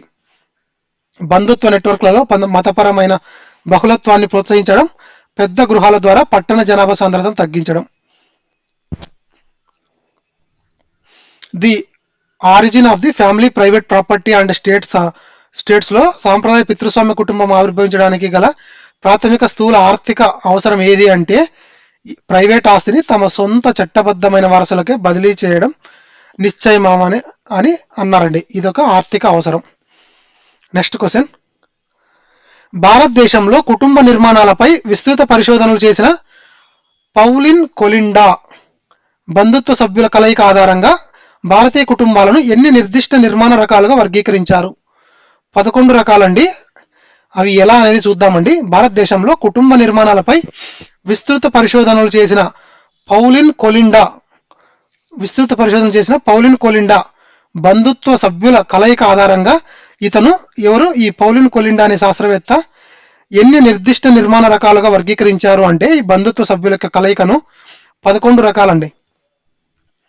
విదేశీ సామాజిక పరిశోధకురాలైన పౌలిన్ కొలిండా భారతదేశంలోని కుటుంబ ఉమ్మడి తత్వాన్ని, గృహ నిర్మాణాలను లోతుగా అధ్యయనం చేసి మొత్తం 11 రకాల కుటుంబ నిర్మాణ రూపాలను వర్గీకరించారు. Single person household, nuclear supplemented, nuclear, sub nuclear, collateral joint, lineal joint ఇలాంటివండి. నెక్స్ట్, సాంప్రదాయకంగా కుటుంబాలను కేవలం వెష్టి, ఉమ్మడి, విస్తరిత అని 3 లేదా 6 రకాల పైన వర్గీకరిస్తారు. కానీ కొలిండా వర్గీకరణ చాలా సూక్ష్మమైనది. 21 రకాల వర్గీకరణ అనేది సామాజిక శాస్త్రంలో ఎక్కడ ఆమోదించబడలేదు. So we can eliminate. A and B సామాజికంగా కుటుంబాలను కేవలం వెష్టి, ఉమ్మడి, విస్తరిత అని 3 లేదా 6 రకాలుగా పైన వర్గీకరిస్తారు అని. కానీ కొలిండా వర్గీకరణ మాత్రం 11 రకాల కుటుంబ నిర్మాణ రూపాలను వర్గీకరించారంటండి. నెక్స్ట్ క్వశ్చన్, విడాకులు తీసుకున్న తర్వాత లేదా జీవిత భాగస్వామి మరణించిన తర్వాత ఒక వ్యక్తి వివాహం ద్వారా పిల్లలున్న మరొక వ్యక్తిని వివాహం చేసుకున్నప్పుడు ఒక కొత్త కుటుంబ నిర్మాణం ఏర్పడుతుంది. ఆధునిక సామాజిక శాస్త్రంలో దీనిని ఏమంటారు అంటే సమ్మేళన లేదా పునర్నిర్మిత కుటుంబం అని అంటారండి. బ్లెండెడ్ లేదా రీకాన్స్టిట్యూటెడ్ ఫ్యామిలీ. బ్లెండెడ్ ఫ్యామిలీ లేదా పునర్నిర్మిత కుటుంబం అంటే భార్యాభర్తలలో ఒకరికి లేదా ఇద్దరికి వారి గత వివాహాల ద్వారా పుట్టిన పిల్లలు మరియు వారితో కలిసి ఏర్పడే సరికొత్త నూతన కుటుంబ నమూనాని ఆధునిక కాలంలో ఇవి పెరుగుతున్నాయి. అంటే ఇప్పట్లో ఇవి పెరుగుతున్నాయి, కరెక్టే. వీరిని ఏమంటారు అంటే బ్లెండెడ్ ఫ్యామిలీ అని అంటారంటండి. అంటే భార్యాభర్తలకి ఒకరికి లేదా ఇద్దరికి గత వివాహాల ద్వారా పుట్టిన పిల్లలు మరియు వారితో కలిసి ఏర్పడే సరికొత్త నూతన కుటుంబ నమూనాని బ్లెండెడ్ ఫ్యామిలీ అని అంటున్నారు. రక్త సంబంధ కుటుంబం. ఈ రక్త సంబంధ కుటుంబంలో ఒకే వంశానికి చెందిన రక్త సంబంధీకులు అంటే ఉమ్మడి కుటుంబ సభ్యుల ప్రాధాన్యత ఉంటుంది. సవతి సంబంధాలకు ఇక్కడ స్థానం లేదు. ఇది ఆల్రెడీ డిస్కస్ చేసామండి రక్త సంబంధాలకు సంబంధించి. సౌష్ఠవ కుటుంబం అనేది లింగ సమానత్వం ఆధారంగా అంటే భార్యాభర్తలిద్దరూ సంపాదన, ఇంటి పనులను సమానంగా పంచుకునే వ్యవస్థను సూచిస్తుంది. విస్తరిత కుటుంబం, ఎక్స్టెండెడ్ ఫ్యామిలీ అనగా వెష్టి కుటుంబంతో పాటు తాతయ్య, బాబాయ్ వంటి ఇతర రక్త సంబంధీకులు కలిసి ఒకే చోట జీవించడం. నెక్స్ట్ క్వశ్చన్, ఆధునిక కుటుంబాలలో లింగ వివక్ష లేకుండా భార్యాభర్తలిద్దరూ ఇంటి పనులను, ఆర్థిక సంపాదనను సమానంగా పంచుకునే సౌష్ఠవ కుటుంబం అనే పదాన్ని ప్రతిపాదించిన సామాజిక శాస్త్రవేత్త ఎవరు? సామాజిక శాస్త్రవేత్త ఎవరండి? Michael Young and Peter Willmott. Michael Young and Peter Willmott. ఈ Michael Young and Peter Willmott శాస్త్రవేత్తలు తమ పరిశోధనల ద్వారా సౌష్ఠవ కుటుంబం అనే భావనను తెచ్చారు. పారిశ్రామిక సమాజంలో భార్యాభర్తల మధ్య సాంప్రదాయ శ్రమ విభజన, పురుషుడు బయట సంపాదన, స్త్రీ వంటిల్లుగా మారి ఇద్దరు అన్ని పనులను సమానంగా పంచుకుంటున్నారని వీరు నిరూపించారంటండి. ఎవరు? మైకేల్ యంగ్ మరియు పీటర్ విల్మాట్ అనే అతను, ఇద్దరు కలిసి. నెక్స్ట్, వోక్బర్న్ మరియు నిమ్కాఫ్లు కుటుంబం యొక్క 6 రకాల విధులను వర్గీకరించినందుకు ప్రసిద్ధి చెందారండి. కుటుంబం యొక్క 6 రకాల విధులను వర్గీకరించినందుకు వోక్బర్న్ మరియు నిమ్కాఫ్లు ప్రసిద్ధి చెందారు. నెక్స్ట్, బర్గెస్ మరియు లాక్లు స్నేహపూర్వక కుటుంబ నమూనా అయిన కంపానియనేట్ ఫ్యామిలీని నిర్వచించారంటండి. ఎవరు? బర్గెస్ మరియు లాక్. స్నేహపూర్వక కుటుంబ అయిన కంపానియనేట్ ఫ్యామిలీని నిర్వచించారు. ఎవరు? బర్గెస్, లాక్లు. నెక్స్ట్, పార్సన్స్ మరియు బేల్స్లు సాంప్రదాయ వెష్టి కుటుంబంలో పురుషుడికి ఇన్స్ట్రుమెంటల్ రోల్ అంటే సంపాదన, స్త్రీకి ఎక్స్ప్రెసివ్ రోల్ అంటే భావోద్వేగ సంరక్షణ ఉంటుందని వాదించారంటండి. ఎవరు? పార్సన్స్ మరియు బేల్స్లు సాంప్రదాయ వెష్టి కుటుంబంలో పురుషుడికి ఇన్స్ట్రుమెంటల్ రోల్ అంటే సంపాదన, స్త్రీకి ఎక్స్ప్రెసివ్ రోల్ అంటే భావోద్వేగ సంరక్షణ ఉంటుందని వాదించారండి. నెక్స్ట్ క్వశ్చన్, భారతదేశంలోని వివిధ ప్రాంతాలు లేదా కులాల ఉమ్మడి కుటుంబాలకు సంబంధించి పిలువబడే సాంప్రదాయక ప్రత్యేక సామాజిక పదాలను జతపరచండి. తారావాడు, ఇల్లం, ఒక్క, చుల్హా. ఇవి ఈ ప్రత్యేక పదాలు అంటే వీరు ఏ ప్రాంతంలో లేదా ఏ సమాజంలో నివసిస్తున్నారో దానికి సంబంధించిందండి ఇది. Option A is the correct answer. 1B, 2A, 3C, 4D. 1B. Tharavad కేరళలోని మాతృవంశీయ నాయర్లు. నెక్స్ట్ ఇల్లం కేరళలోని నంబూదిరి బ్రాహ్మణులు. ఆల్రెడీ డిస్కస్ చేసామండి ఇవి రెండు. కాకపోతే ఇక్కడ వేరే పాయింట్ ఆఫ్ వ్యూలో క్వశ్చన్ ప్యాటర్న్ అనేది డిఫరెంట్గా అడిగామంతే. ఈ ఒక్క అనేది ఇంకా కవర్ కాలేదు. ఒక్క చుల్హా ఇవి రెండు. సో అడిషనల్గా ఇవి రెండు కవర్ అయ్యాయి ఇక్కడ. ఒక్క అంటే కర్ణాటకలోని కూర్గ్స్ కొడుగు ప్రజలు. చుల్హా అంటే ఉత్తర భారతదేశ గ్రామీణ ఉమ్మడి గృహాలు.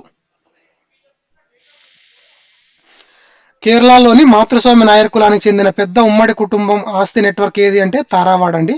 కేరళలో ఉండే నంబూదిరి బ్రాహ్మణుల యొక్క కఠినమైన పితృస్వామ్య ఉమ్మడి కుటుంబం ఇల్లము. కర్ణాటకలోని కొడుగు కూర్గ్స్ ప్రాంత ప్రజల పితృవంశీయ కుటుంబ వ్యవస్థ. దీనిని ఎంఎన్ శ్రీనివాస్ అధ్యయనం చేశారు. ఇది ఎక్కడ అంటే ఒక్క అనే తెగకు సంబంధించింది ఇది కర్ణాటకలో. నెక్స్ట్ ఉత్తర భారతదేశంలో ఒకే వంటగది పొయ్యిని పంచుకునే ఉమ్మడి గృహాన్ని సూచించే స్థానిక గ్రామీణ పదం చుల్హా. ఇంపార్టెంట్ అండి ఇది. ఉత్తర భారతదేశంలో ఒకే వంటగది పొయ్యిని పంచుకునే ఉమ్మడి గృహాన్ని సూచించే స్థానిక గ్రామీణ పదం ఏది అంటే చుల్హా. Next question. సామాజిక శాస్త్ర అధ్యయనాలలో మూల కుటుంబం నమూనాకు సంబంధించి క్రింది వాక్యాలను పరిశీలించండి. మూల కుటుంబం అనే భావనను మొదటగా ఫ్రెంచ్ సామాజిక శాస్త్రవేత్త ఫెడరిక్ లీ ప్లే ప్రవేశపెట్టారు.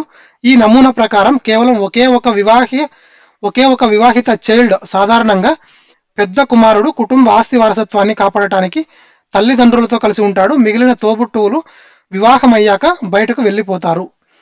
Option C is the correct answer అండి. Both are correct. ఇక్కడ ఏమడిగారు? సామాజిక శాస్త్ర అధ్యయనాలలో మూల కుటుంబం, ఈ స్టెమ్ ఫ్యామిలీకి సంబంధించి సరైనవి అడిగారండి. స్టెమ్ ఫ్యామిలీ గురించి ఆల్రెడీ డిస్కస్ చేసామండి.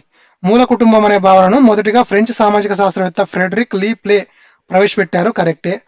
ఈ నమూనా ప్రకారం కేవలం ఒకే ఒక వివాహిత చైల్డ్, సాధారణంగా పెద్ద కుమారుడు, అంటే కుటుంబ ఆస్తి వారసత్వాన్ని కాపాడటానికి తల్లిదండ్రులతో కలిసి ఉంటాడు. మిగిలిన తోబుట్టువులు వివాహం అయ్యాక బయటికి వెళ్ళిపోతారు. డిస్కస్ చేసామండి దీన్ని అప్పుడే. ఫెడరిక్ లీ ప్లే ఐరోపాలోని సాంప్రదాయ వ్యవసాయ కుటుంబాలను అధ్యయనం చేసి వెస్ట్ కుటుంబాలను మధ్యస్థంగా ఉండే స్టెమ్ ఫ్యామిలీని గుర్తించారు. కాబట్టి కరెక్టే. ఈ కుటుంబం యొక్క ప్రధాన లక్షణమే ఆస్తి ఖండాలుగా విడిపోకుండా ఉండటానికి ఒకే కొడుకును ఇంట్లో ఉంచి మిగిలిన వారికి వేరే వనరులు చూపి బయటకు పంపడం. ఇది ఉమ్మడి ఆస్తి సంరక్షణకు ఉపయోగపడుతుంది. అంటే స్టెమ్ ఫ్యామిలీ అంటే ఏం లేదండి, సింపుల్. ఆ ఫ్యామిలీలో ఆ కుటుంబానికి ఎంతమంది అయినా కొడుకులు ఉండని, కానీ ఒక కొడుకుని మాత్రం ఈ తల్లిదండ్రులను చూసుకోవడానికి, ఆస్తులు చూసుకోవడానికి ఒక కొడుకుని అదే ఫ్యామిలీలో పెట్టుకుని మిగతా వాళ్ళందరినీ జాబ్ పర్పస్ లేదా బిజినెస్ పర్పస్ ఇంకో విధంగా ఇంట్లో నుంచి బయటకు వెళ్తారండి వేరే వేరే పర్పస్తో. ఒక కొడుకు మాత్రం అదే కుటుంబంలో ఆస్తులను చూసుకోవడానికి ఉంటాడండి. సో అతను ఒక్కరిని ఆ కుటుంబంలో పెట్టుకోవడాన్ని, తల్లిదండ్రులను చూసుకోవడానికి, దీన్ని స్టెమ్ ఫ్యామిలీ అని పిలుస్తారండి. అంతే సింపుల్. Next question. సమకాలీన భారతీయ పట్టణ కుటుంబాలపై జరిగిన ఒక పరిశోధన ప్రకారం వివాహితులైన పిల్లలు తమ తల్లిదండ్రులకు దూరంగా అదే అపార్ట్మెంట్ కాంప్లెక్స్ లో లేదా అదే నగరంలో వేర్వేరు ప్లాట్లలో నివసిస్తున్నప్పటికీ ప్రతిరోజు తల్లిదండ్రులను కలుస్తూ తరచుగా కలిసి భోజనం చేస్తూ ఉమ్మడిగా వ్యాపారాలు నిర్వహిస్తున్నారు. దీనిని ఏ రకమైన కుటుంబ నిర్మాణం అంటారు? సమకాలీన భారతీయ పట్టణ కుటుంబాలపై జరిగిన ఒక పరిశోధన ప్రకారం వివాహితులైన పిల్లలు తమ తల్లిదండ్రులకు దూరంగా అదే అపార్ట్మెంట్ కాంప్లెక్స్ లో లేదా అదే నగరంలో వేర్వేరు ప్లాట్లలో నివసిస్తున్నప్పటికీ ప్రతిరోజు తల్లిదండ్రులను కలుస్తూ తరచుగా కలిసి భోజనం చేస్తూ ఉమ్మడిగా వ్యాపారాలు నిర్వహిస్తున్నారు. దీనికి ఏ రకమైన కుటుంబ నిర్మాణం అంటారు? దీనిని అంటే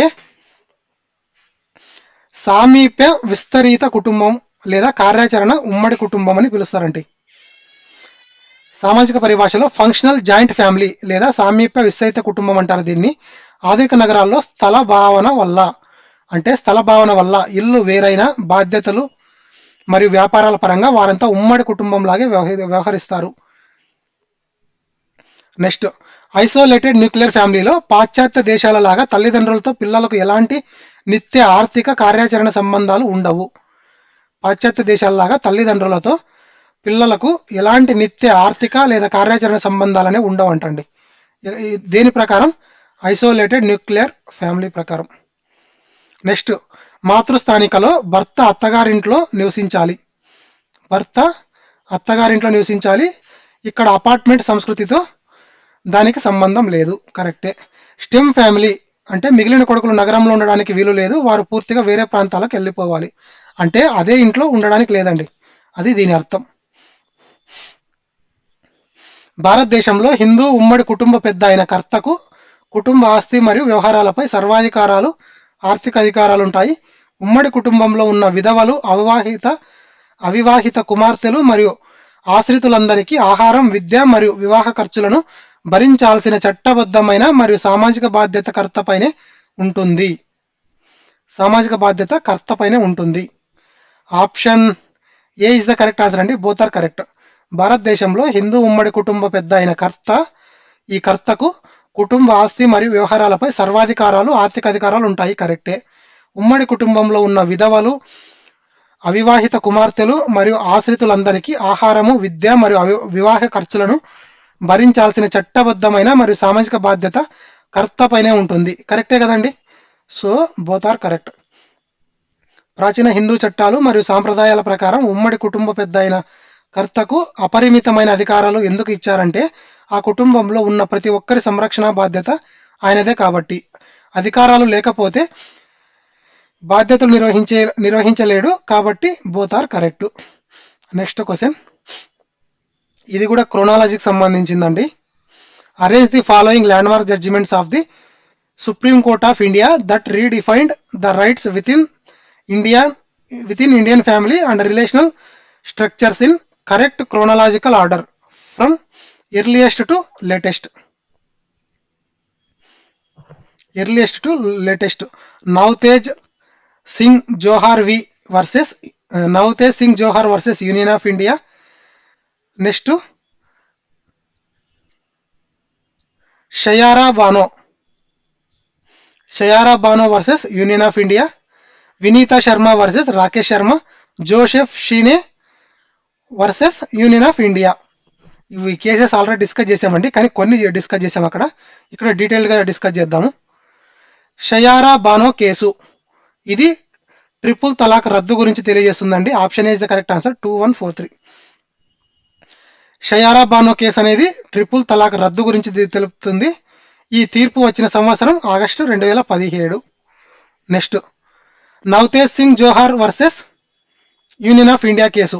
ఇది నవతేజ్ సింగ్ జోహార్ కేసు అనేది సెక్షన్ 377 రద్దు సంబంధించి, అంటే స్వలింగ సంపర్కం అనేది నేరం కాదు అని తీర్పు ఇచ్చిన సంవత్సరం అండి. ఇది తీర్పు ఇచ్చిన సంవత్సరం సెప్టెంబర్ 2018. అంటే సెక్షన్ 377ని రద్దు చేసి స్వలింగ సంపర్కం అనేది నేరం కాదు అని చెప్పడం జరిగిందండి. ఏ కేసులో? నవతేజ్ సింగ్ జోహార్ కేసులో. ఎప్పుడు? సెప్టెంబర్ 2018లో. Next Joseph Shine case. వ్యభిచారం అనేది నేరం కాదు, సెక్షన్ 497 రద్దు అనేది ఈ కేసులో డిస్కస్ చేయడం జరిగిందండి. ఈ తీర్పు ఇచ్చిన సంవత్సరం వచ్చేటప్పటికి సెప్టెంబర్ 2018. నవతేజ్ సింగ్ కేసు తర్వాత చివరిగా వచ్చింది జోసెఫ్ షినే కేసు. నెక్స్ట్ ఇక్కడ స్వలింగ సంపర్కం అనేది వేరండి, తర్వాత వ్యభిచారం అనేది వేరండి. వ్యభిచారం అంటే అర్థం ఏంటంటే ఏదైనా వాళ్ళ ఇష్టపూర్వకంగా, అంటే సపోజ్ వాళ్ళకి ఏదైనా ఆర్థికంగా కష్టాలు ఉంటాయి, లేదంటే ఇంకో విధంగా ఆమె ఒక వృత్తి పరంగా చేస్తుందండి. ఒక వృత్తిగానే వ్యభిచారం అనేది ఎంచుకుంటే దాన్ని వ్యభిచారం అంటారు. అలా కాకుండా స్వలింగ సంపర్కం అంటే వ్యభిచారం కింద రాదండి. ఇది ఒక అమ్మాయి ఒక అబ్బాయి ఇద్దరు ఇష్టపూర్వకంగా వాళ్ళు లైంగికంగా కలిస్తే అది స్వలింగం అవుతుందండి. సో వ్యభిచారానికి స్వలింగ సంపర్కంకి చాలా డిఫరెన్స్ ఉందండి. Next Vineeta Sharma case. ఇది కుమార్తెలకు సమాన ఆస్తి హక్కు గురించి తెలియజేస్తుందండి. ఇది ఆగస్టు 2020లో తీర్పు వచ్చిందండి. So all are correct. First ఏదొచ్చింది? 2017లో షయారా బానో కేసు వచ్చింది, తర్వాత నవతేజ్ సింగ్ జోహార్ కేసు, తర్వాత జోసెఫ్ షినే కేసు, తర్వాత వినీతా శర్మ కేసు. వినీతా శర్మ కేసు ఏం చెప్తుందండి? కుమార్తెలకు సమాన ఆస్తి హక్కు జోసెఫ్ షినే కేసు అనేది వ్యభిచారం అనేది నేరం కాదని చెప్తుంది. నవతేజ్ సింగ్ జోహార్ కేసు అనేది స్వలింగ సంపర్కం అనేది నేరం కాదని చెప్తుంది. షయారా బానో కేసు అనేది ట్రిపుల్ తలాక్ రద్దు గురించి చెప్తుంది. నెక్స్ట్ క్వశ్చన్, భారతీయ ఉమ్మడి కుటుంబాల కార్యాచరణ అంశంపై ఎక్కువగా దృష్టి కేంద్రీకరిస్తూ ఉమ్మడి నివాసం, ఉమ్మడి ఆస్తి విడిపోయినప్పటికీ భారతదేశంలో ఆత్మీయ ఉమ్మడి తత్వం మరియు అంతర్గత బంధుత్వ బంధాలు ఎప్పటికీ సజీవంగా ఉంటాయని వాదించిన ప్రముఖ భారతీయ సామాజిక శాస్త్రవేత్త ఎవరు? భారతీయ ఉమ్మడి కుటుంబాల కార్యాచరణ అంశంపై ఎక్కువగా దృష్టి కేంద్రీకరిస్తూ ఉమ్మడి నివాసం, ఉమ్మడి ఆస్తి విడిపోయినప్పటికీ భారతదేశంలో ఆత్మీయ ఉమ్మడి తత్వం మరియు అంతర్గత బంధుత్వ బంధాలు ఎప్పటికీ సజీవంగా ఉంటాయని వాదించిన ప్రముఖ భారతీయ సామాజిక శాస్త్రవేత్త ఎవరు అంటే కేఎం కపాడియా అండి. ఈ కేఎం కపాడియా ఏమన్నారు అంటే తన marriage and family in India అనే గ్రంథంలో హిందూ ఉమ్మడి కుటుంబ మానసిక స్వభావాన్ని వివరించారు. లీగల్గా ఆస్తులు పంచుకొని వేర్వేరు ఇళ్లలో ఉంటున్న భారతీయుల మనసులలో కుటుంబం పట్ల ఉండే సెంటిమెంట్ అనేది విడిపోదు అని ఆయన స్పష్టం చేశారంటండి. జిఎస్ గర్రే కుల వ్యవస్థ లక్షణాలపై మరియు గిరిజనులకు వెనుకబడిన హిందువులు అని పేర్కొనడంలో ప్రసిద్ధి చెందారంటండి. ఎవరు? జిఎస్ గర్రే. కుల వ్యవస్థ లక్షణాలపై మరియు గిరిజనులను వెనుకబడిన హిందువులు అని పేర్కొనడంలో ప్రసిద్ధి చెందిన వ్యక్తి జిఎస్ గర్రే, కుల వ్యవస్థలకు సంబంధించి. నెక్స్ట్ ఆప్షన్ సి అండి, ఎంఎన్ శ్రీనివాస్ కూర్క్స్ అధ్యయనం ద్వారా సాంస్కృతిక మార్పులను వివరించారంటండి, సాంస్క్రిటైజేషన్. నెక్స్ట్ ఐరావతి కార్వే భారతదేశంలోని బంధుత్వ శ్రేణులను భౌగోళిక ప్రాంతాల వారీగా వర్గీకరించారండి. ఎవరు? ఐరావతి కార్వే. నెక్స్ట్ క్వశ్చన్, తల్లిదండ్రులు మరియు సీనియర్ సిటిజన్ల సంరక్షణ సంక్షేమ చట్టం 2007 నిబంధనల ప్రకారం మెయింటెనెన్స్ ట్రిబ్యునల్ వృద్ధులకు చెల్లించవలసిందిగా పిల్లలను లేదా వారసులను ఆదేశించగల గరిష్ట నెలవారీ భృతి మ్యాక్సిమం మంత్లీ మెయింటెనెన్స్ పరిమితి ఎంత? తల్లిదండ్రులు మరియు సీనియర్ సిటిజన్ల సంరక్షణ సంక్షేమ చట్టం 2007 ప్రకారం మెయింటెనెన్స్ ట్రిబ్యునల్ వృద్ధులకు చెల్లించవలసిందిగా పిల్లలను లేదా వారసులను ఆదేశించగల గరిష్ట నెలవారీ భృతి పరిమితి ఎంత అంటే నెలకు 10,000 రూపాయలండి. నెలకు 10,000 రూపాయలు. ఈ చట్టం ప్రకారం వృద్ధ తల్లిదండ్రులను నిర్లక్ష్యం చేసే పిల్లల నుండి ట్రిబ్యునల్ అంటే గరిష్టంగా నెలకు 10,000 వరకు భృతిని ఇప్పించగలదు. చట్టంలోని సెక్షన్ 9 ప్రకారం గరిష్ట పరిమితి 10,000గా నిర్ణయించబడింది. అయితే కొన్ని ఇటీవల సవరణ ప్రతిపాదనలు దీనిని పెంచాలని చూస్తున్న మూల చట్టం ప్రకారం ఇదే ప్రామాణికంగా ఉంది ప్రెజెంట్. అంటే తల్లిదండ్రులు చూసుకోకుండా వృద్ధులను అంటే వృద్ధ తల్లిదండ్రులను నిర్లక్ష్యం చేసే వాళ్లకు, వారికి పుట్టిన పిల్లలకు వారి మెయింటెనెన్స్ కోసం గరిష్టంగా నెలకు 10,000 వరకు భృతిని ఇప్పించాలని ఒక చట్టం తెచ్చారంటండి. ఆ చట్టం పేరే ఏది అండి? తల్లిదండ్రులు మరియు సీనియర్ సిటిజన్ల సంరక్షణ సంక్షేమ చట్టం, maintenance and welfare of parents and senior citizens act 2007 అండి. గరిష్టంగా 10,000 రూపాయలు ఇవ్వాలి మంత్లీ వాళ్ళ ఖర్చులకు, తల్లిదండ్రుల వృద్ధుల ఖర్చులకు. నెక్స్ట్ క్వశ్చన్, ఆధునిక పట్టణ సమాజాలలో ఎక్కువగా కనిపిస్తూ కుటుంబం యొక్క సామాజిక హోదా మరియు గుర్తింపు పూర్తిగా పిల్లల సాధనలు వారి భవిష్యత్తు చుట్టూనే కేంద్రీకృతమయ్యే పిల్లల కేంద్రక కుటుంబ శైలిని ఏమంటారు? ఆధునిక పట్టణ సమాజాలలో ఎక్కువగా కనిపిస్తూ కుటుంబం యొక్క సామాజిక హోదా మరియు గుర్తింపు పూర్తిగా పిల్లల సాధనలు వారి భవిష్యత్తు చుట్టూనే కేంద్రీకృతమయ్యే పిల్లల కేంద్రక కుటుంబ శైలిని ఏమంటారు? చైల్డ్ సెంట్రిక్ కుటుంబ శైలిని ఏమంటారు అంటే ఫిలియోసెంట్రిక్ కుటుంబం అని అంటారండి. ఫిలియోసెంట్రిక్ కుటుంబం అంటే ఇక్కడ తల్లిదండ్రులు తమ సొంత ఇష్టాల కంటే పిల్లల చదువు, వారి ర్యాంకులు, వారి కెరీర్కే జీవితాన్ని అంకితం చేస్తారు. నేటి నగరాల్లో వెస్టి కుటుంబాల ప్రధాన పోకడ ఇదండి. నెక్స్ట్ మాతృ కేంద్రక అంటే తల్లి నిర్ణయాలు ప్రధానంగా ఉంటాయి కానీ పిల్లల చుట్టూ వ్యవస్థ తిరగదండి. తల్లి నిర్ణయాలనే ప్రధానంగా ఉంటాయి కానీ పిల్లల చుట్టూ ఈ వ్యవస్థ అనేది తిరగదు. కానీ ఫిలియోసెంట్రిక్ అంటే ఇక్కడ ఏముంటుందంటే తల్లిదండ్రులు తమ సొంత ఇష్టాల కంటే అంటే వారి సొంత ఇష్టాలను పక్కకు పెట్టి పిల్లల యొక్క చదువులకు, వారి యొక్క ర్యాంకులకు, వారి యొక్క కెరీర్ జీవితానికి కంప్లీట్గా వారి జీవితాన్ని అంటే తల్లిదండ్రుల యొక్క జీవితాన్ని అంకితం చేసేస్తారండి. నెక్స్ట్ పితృ కేంద్రక అంటే తండ్రి ఆధిపత్యం మాత్రమే ఉంటుంది. మాతృ కేంద్రక అంటే తల్లి తల్లి యొక్క ఆధిపత్యం మాత్రమే ఉంటుంది. మేనమామ కేంద్రకం అంటే మేనమామ అధికారాలనే మాత్రమే నడుస్తాయండి. నెక్స్ట్ క్వశ్చన్, ఆధునిక పట్టణ పరిసరాలలో ఒక శిశువు కేవలం కన్న తల్లిదండ్రుల ద్వారానే కాకుండా ఒకే ఇంట్లో నివసించని తాతమ్మలు, బాబాయిలు, అత్తలు మరియు కుటుంబ స్నేహితులు, ఉమ్మడి నెట్వర్క్ల ద్వారా పెరుగుతాడు. ఈ రకమైన పరస్పర సహకార పెంపక నిర్మాణాన్ని ఏమంటారు అంటే, నాట్ ఓన్లీ తల్లిదండ్రుల ద్వారా అండి, చుట్టుపక్కల బంధువులు అంటే నానమ్మ, బాబాయి, పిన్ని, అత్త, మామ, తాత, అవ్వ ఇట్లాంటి ఇతర బంధువుల దగ్గర కూడా పెరిగేదాన్ని ఏమంటారు అంటే అల్లో పేరెంటింగ్ అని అంటారంట. అల్లో పేరెంటింగ్. అల్లో పేరెంటింగ్ అనగా కన్న తల్లిదండ్రులు కాకుండా కుటుంబంలోని లేదా సమాజంలోని ఇతర సభ్యులు ఉమ్మడిగా ఒక శిశువు సంరక్షణ బాధ్యతలను పంచుకోవడం.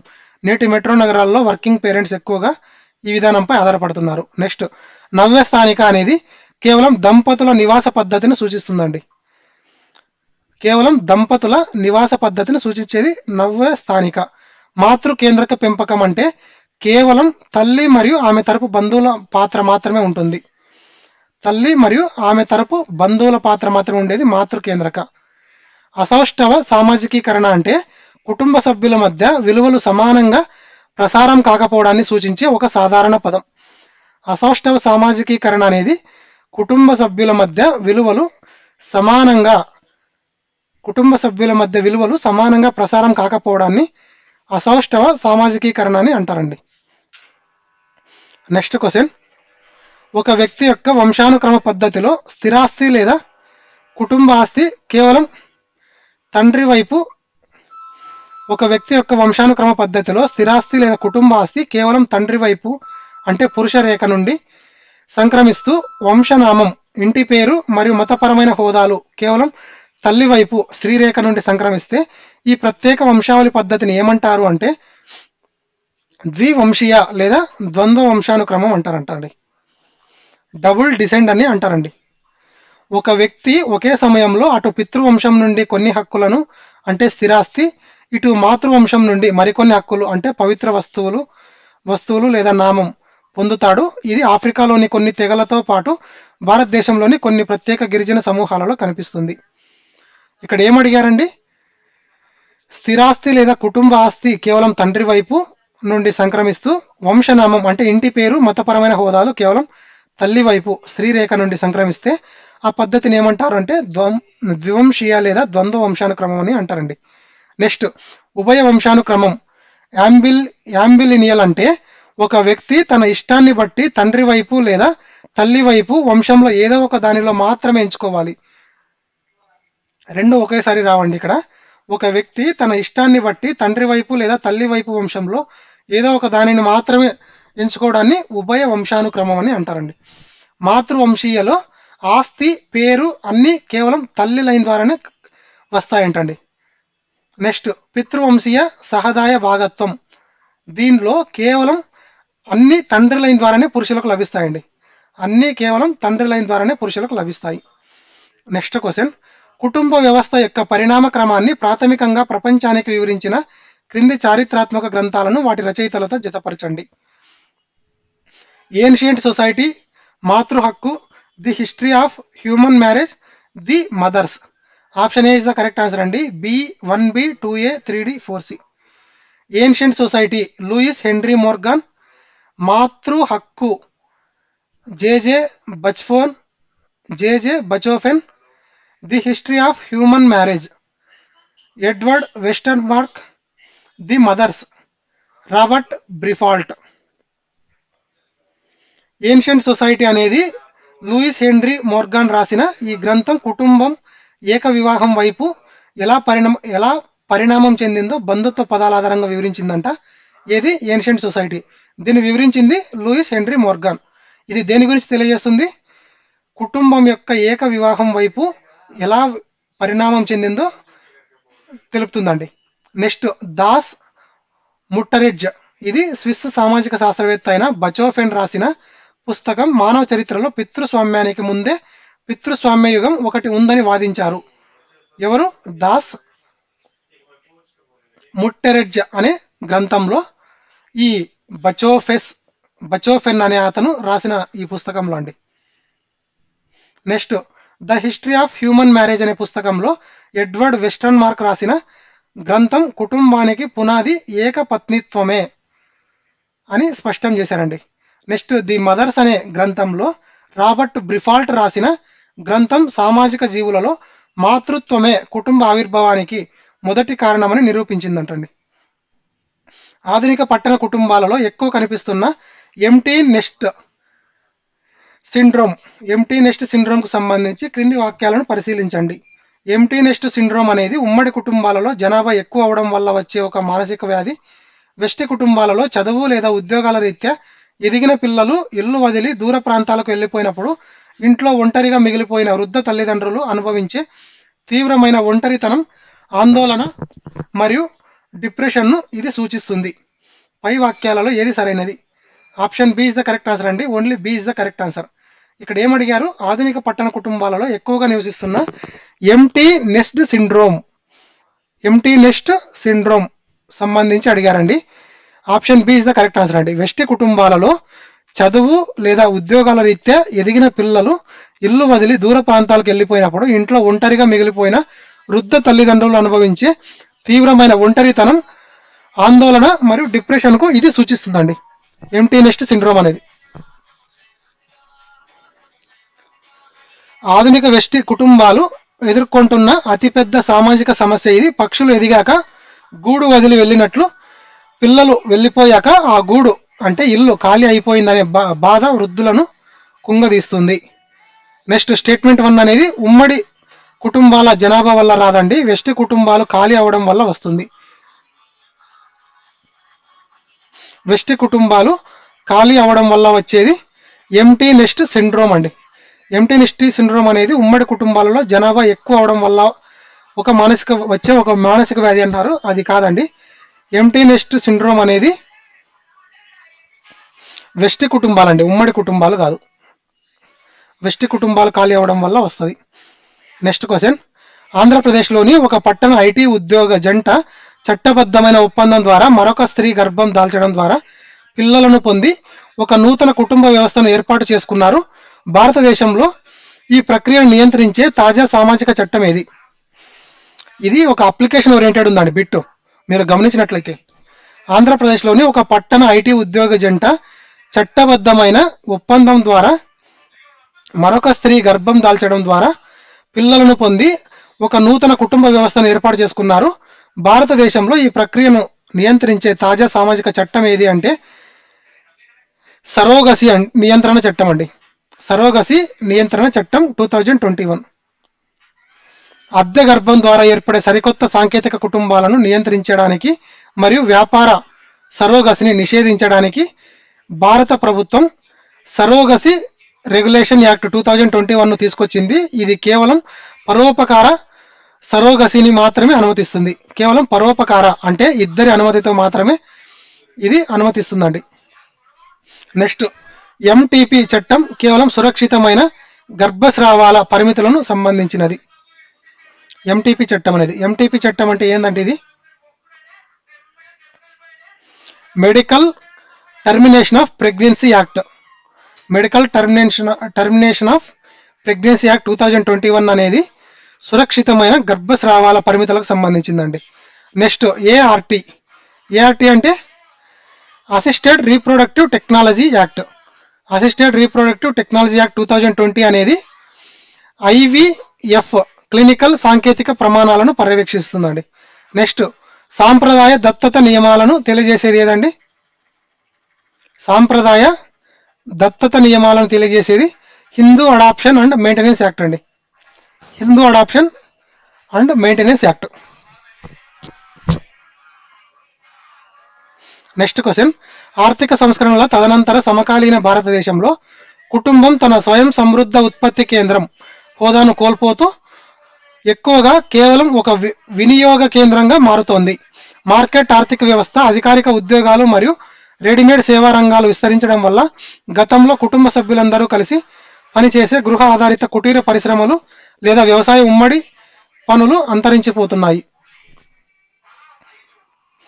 Option A is the correct answer అండి. Both are correct. పాతకాలంలో కుటుంబమే ఒక ఫ్యాక్టరీ లాగా ఉండేది. ఉదాహరణకు చేనేత కార్మికులు లేదా రైతుల కుటుంబంలో అందరూ కలిసి వస్తువును ఉత్పత్తి చేసేవారు. కానీ నేడు కుటుంబ సభ్యులు విడివిడిగా కంపెనీలలో ఉద్యోగాలు చేస్తూ జీతం తెచ్చుకుంటున్నారు. ఇంటికి వచ్చాక మార్కెట్లోని వస్తువులను కొని కేవలం వాడుకుంటున్నారు. కాబట్టి కుటుంబం ఉత్పత్తి కేంద్రం నుండి వినియోగ కేంద్రంగా మారింది అనే భావనకు సో ఇది కరెక్ట్ అండి. Next question, Hindu women's right to property act, Hindu మహిళల ఆస్తి హక్కు చట్టం బ్రిటిష్ కాలం, హిందూ వారసత్వ మూల చట్టం, వినీత శర్మ సుప్రీంకోర్టు తీర్పు, ప్రకాష్ వర్సెస్ పులావతి సుప్రీంకోర్టు తీర్పు. Option A is the correct answer అండి. 1 2 4 3. Hindu women's right to property act అనేది ఉమ్మడి ఆస్తిలో విధవలకు పరిమిత హక్కు ఇచ్చిన చట్టం 1937 అండి. ఇది మహిళలకు పూర్తి ఆస్తి హక్కును ఇచ్చిన చట్టం ఏది అంటే హిందూ ససెషన్ యాక్ట్ 1956. కుమార్తెకు ఆస్తి హక్కు దక్కాలంటే 2005 నాటికి తండ్రి ఖచ్చితంగా బ్రతికి ఉండాలని సుప్రీంకోర్టు తప్పుగా తీర్పునిచ్చిన case Prakash versus Phulavati case అండి, 2015. Next, Vineeta Sharma versus Rakesh Sharma case 2015 నాటికి తీర్పును కొట్టేస్తూ తండ్రి బ్రతికి ఉన్నా లేకపోయినా కుమార్తెకు హక్కు ఉంటుందని తుది తీర్పు ఇచ్చిన కేసు ఆగస్ట్ 2020 అనేది వినీత శర్మ వర్సెస్ రాకేష్ శర్మ కేసు అండి. నెక్స్ట్ క్వశ్చన్, సామాజిక శాస్త్రవేత్త విలియం జే గూడే తన ప్రసిద్ధ పరిశోధన గ్రంథం world revolution and family patterns లో ప్రపంచ కుటుంబ పోకడలపై ఏ ప్రధాన సిద్ధాంతాన్ని ప్రతిపాదించారు? సామాజిక శాస్త్రవేత్త విలియం జే గూడే తన ప్రసిద్ధ పరిశోధన గ్రంథం world revolution and family patterns లో ప్రసిద్ధ కుటుంబ పోకడలపై ఏ ప్రసిద్ధ సిద్ధాంతాన్ని ప్రతిపాదించారు అంటే option A is the correct answer అండి. పారిశ్రామికీకరణ అనేది ప్రపంచంలోని అన్ని రకాల కుటుంబ వ్యవస్థలను చివరికి ఏదో ఒక రకమైన వెస్ట్ కుటుంబ రూపంలోకి మారేలా చేస్తుందంటండి. ఇది విలియం జే గూడే ప్రపంచవ్యాప్తంగా వివిధ సమాజాల్లోని కుటుంబాలను అధ్యయనం చేసి ఏ దేశంలోనైనా సరే పారిశ్రామికీకరణ మరియు ఆధునీకరణ పెరిగితే అక్కడ ఉన్న పాత సాంప్రదాయ పెద్ద కుటుంబాలు విచ్ఛిన్నమై చివరికి పాశ్చాత్య దేశాల లాంటి వెస్ట్ కుటుంబాల వైపే ప్రయాణిస్తాయని నిరూపించారంటండి. So option A is the correct answer. Next, ప్రత్యామ్నాయ బంధుత్వ నెట్వర్క్ల పరిధిలో ఇద్దరు స్నేహితులు లేదా వ్యక్తులు ఎలాంటి రక్త సంబంధం లేదా చట్టబద్ధమైన వివాహం లేకుండానే ఒకే గృహాన్ని ఆర్థిక బాధ్యతలను పంచుకుంటూ పరస్పరం ఒక కుటుంబంలాగా జీవించడాన్ని సామాజిక పరిభాషలో ఏమంటారు అంటే కల్పిత లేదా సామాజిక బంధుత్వం అని అంటారండి. ఫ్యాక్టివ్ కిన్షిప్ అని పిలుస్తారంటండి. ఈ ఫిక్టివ్ కిన్షిప్ అంటే నిజమైన రక్త సంబంధం లేదా వివాహ సంబంధం లేకపోయినప్పటికీ సమాజంలో అత్యంత ఆత్మీయతతో ఒకరినొకరు అన్నయ్య చెల్లెలు లేదా కుటుంబ ఉమ్మడిగా భావించి బంధాన్ని కొనసాగించడం అండి. రక్త సంబంధ వంశంలో ఖచ్చితంగా జీవ సంబంధ వారసత్వం ఉండాలండి. ఏది ఆప్షన్ ఏకి సంబంధించి రక్త సంబంధ వంశం సంబంధించి. నెక్స్ట్, ఇది కేవలం కుల మరియు పితృస్వామ్య వివాహ నియమాలకు సంబంధించిన క్లిష్టమైన ఆధారాలు స్నేహబంధాలకు వర్తించవు. ఏవేవి? Option C and D, endogamous corporate family and మ్యాట్రిలేటరల్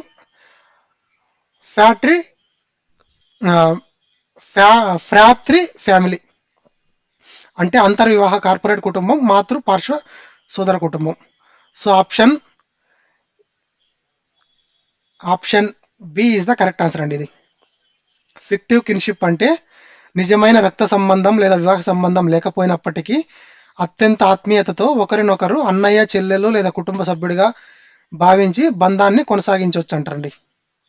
next question, గృహహింస నుండి మహిళల రక్షణ చట్టం 2025 నిబంధనల ప్రకారం ఒక కుటుంబంలో ఉమ్మడి నివాసం అనే చట్టబద్ధమైన నిర్వచనం క్రింది వాటిలో దేనికి వర్తిస్తుంది? Option B is the correct answer అండి. గృహహింస నుండి మహిళల రక్షణ చట్టం నిబంధనల ప్రకారం ఒక కుటుంబంలో ఉమ్మడి నివాసం అనే చట్టబద్ధమైన నిర్వచనం ఈ క్రింది వాటిలో దేనికి వర్తిస్తుంది అంటే భర్త సభ్యుడిగా ఉన్న ఉమ్మడి కుటుంబానికి చెందిన ఇల్లు అంటే ఇందులో సదరు మహిళలకు సొంత హక్కు లేదా టైటిల్ లేకపోయినప్పటికీ ఆమె అక్కడ నివసించే హక్కును కలిగి ఉంటుందంటండి. భర్త సభ్యుడిగా ఉన్న ఉమ్మడి కుటుంబానికి చెందిన ఇల్లు అండి ఇది.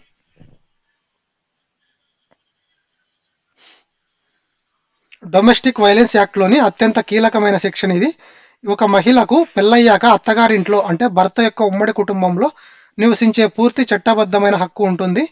గృహహింస పేరిట ఆమెను ఆ ఇల్లు వదిలి పొమ్మనడానికి భర్తకు లేదా అత్తమామలకు హక్కు లేదు. ఆ ఇల్లు భర్త పేరు మీద లేకపోయినా అది ఉమ్మడి ఆస్తి అయితే దానిని షేర్డ్ హౌస్ హోల్డ్గానే పరిగణిస్తారంటండి. షేర్డ్ హౌస్ హోల్డర్ అంటే ఉమ్మడి నివాసంగానే పరిగణిస్తారు. నెక్స్ట్ క్వశ్చన్, కొన్ని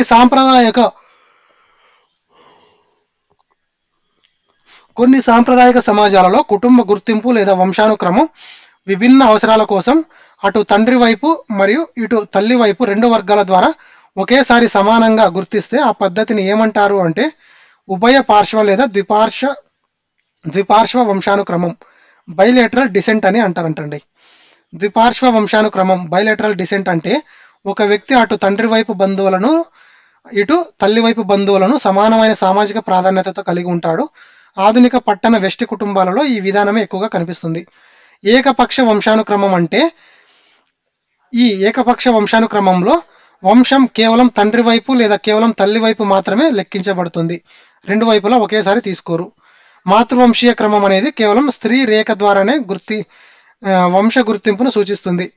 మాతృల స్థానిక బంధుత్వం అనేది వివాహానంతరం మేనమామ ఇంట్లో నివసించే నివాస పద్ధతిని సూచిస్తుంది. నెక్స్ట్ క్వశ్చన్, సామాజిక శాస్త్ర పరిభాషలో ఒక వ్యక్తి తన సొంత వెష్టి కుటుంబం వెలుపల మాత్రమే వివాహం చేసుకోవాలని, అదే సమయంలో తన కులం వంటి విస్తృత సామాజిక సమూహం లోపల మాత్రమే పెళ్లి చేసుకోవాలని నియమం ఉంటే అక్కడ ఏ ఏ వివాహ నియమాలు వర్తిస్తున్నాయి అంటే కుటుంబ బహిర్వివాహం మరియు కుల అంతర్వివాహం అండి. సామాజిక శాస్త్ర పరిభాషలో ఒక వ్యక్తి తన సొంత వెష్టి కుటుంబం వెలుపల మాత్రమే వివాహం చేసుకోవాలని, అదే సమయంలో తన కులం వంటి విస్తృత సామాజిక సమూహం లోపల మాత్రమే పెళ్లి చేసుకోవాలని నియమం ఉంటే అక్కడ ఏ ఏ వివాహ నియమాలు వర్తిస్తున్నాయి అంటే కుటుంబ బహిర్వివాహం మరియు కుల వివాహం. కుటుంబం లోపల వివాహం నిషిద్ధం కాబట్టి దానిని కుటుంబ బహిర్వివాహం అంటారు, ఫ్యామిలీ ఎక్సోగమి. అదే సమయంలో సొంత కులంలోనే పెళ్లి చేసుకోవాలి కాబట్టి దానిని కుల అంతర్వివాహం అంటారు. భారతీయ సమాజంలో ఈ రెండు నియమాలు సమాంతరంగా నడుస్తాయి. నెక్స్ట్, కుటుంబం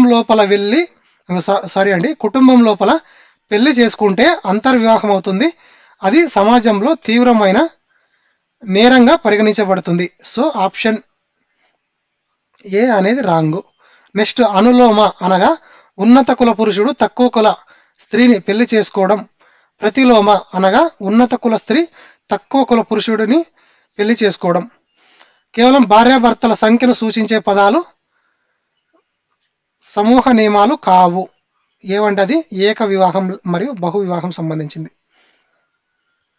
నెక్స్ట్ క్వశ్చన్, భారతీయ కుటుంబ వ్యవస్థపై రాయబడిన క్రింది ప్రసిద్ధ గ్రంథాలను వాటి రచయితలతో జతపరచండి. గ్రంథాలు, రచయితలు: marriage and family in India, kinetic structure of the family in India, critical ఎస్పేస్, urbanization and family change. Option A is the correct answer అండి. 1B, 2D, 3A, 4C. Marriage and family in India యొక్క రచయిత ఎవరు అంటే KM Kapadia అండి. KM Kapadia అంటే marriage అనేది గుర్తు రావాలండి మీకు. Marriage and family in India, K M Kapadia. Kinetic structure of the family అంటే పౌలిన్ కొలిండా. ఇది కూడా డిస్కస్ చేసామండి already. The family in India, critical essays, ఇది ఏఎం షాకి సంబంధించింది. Next, urbanization and family change, ఇది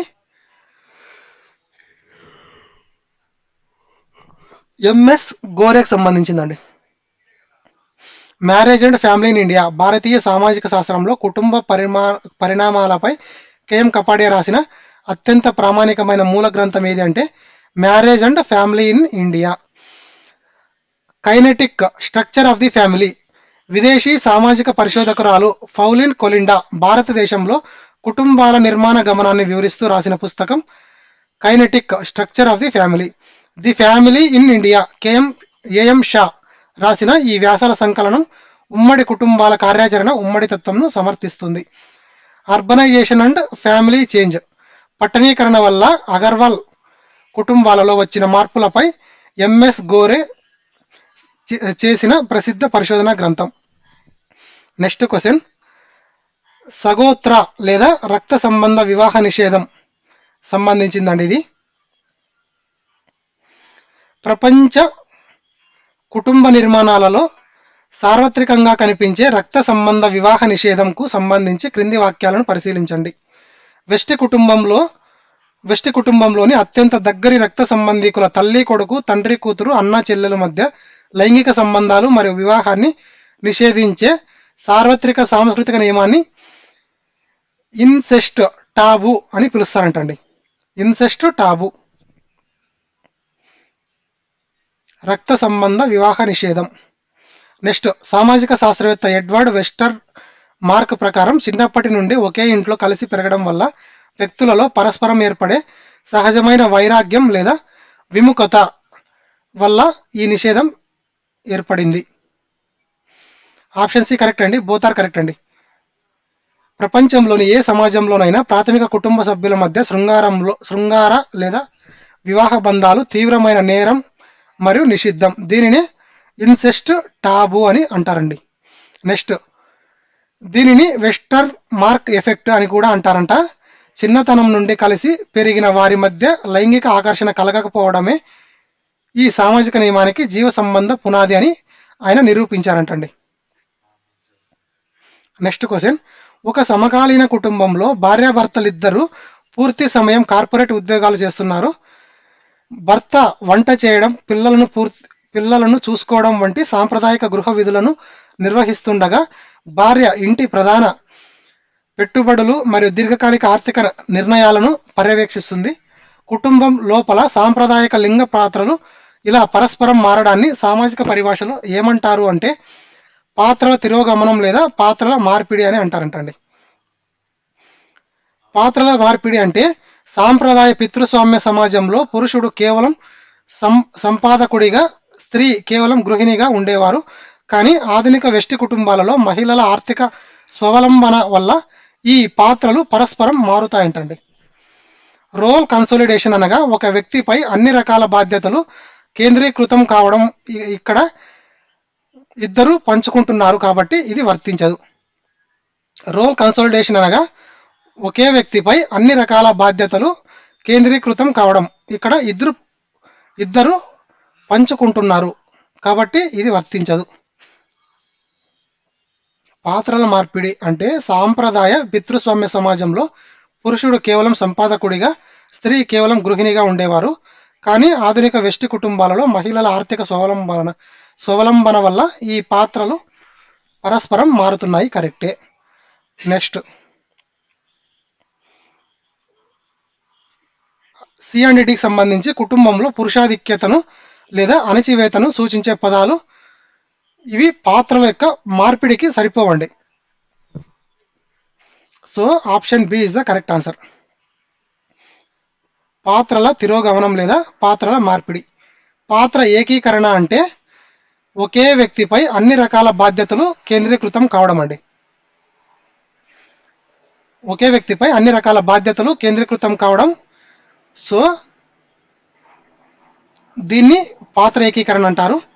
నెక్స్ట్, భావాత్మక ఆధిపత్యం మరియు పితృ పార్శ్వ శ్రేణీకరణ అనేది కుటుంబంలో పురుషాధిక్యతను మరియు అణచివేతను సూచించే పదాలండి ఇవి. నెక్స్ట్ క్వశ్చన్, హిందూ వారసత్వ చట్టం 2005 ఆవిర్భావం భారతదేశంలోని పురాతన మితాక్షర సహదాయ భాగ్య వ్యవస్థ యొక్క పితృస్వామ్య స్వభావాన్ని తీవ్రంగా మార్చివేసింది. ఈ సవరణ చట్టం ద్వారా కుమార్తెలకు పుట్టుకతోనే సమాన ఆస్తి హక్కు లభించింది. దీనివల్ల ఉమ్మడి ఆస్తిపై కుమారుడితో సమానంగా కుమార్తెను కూడా హక్కుల బాధ్యతలు సంక్రమించాయి.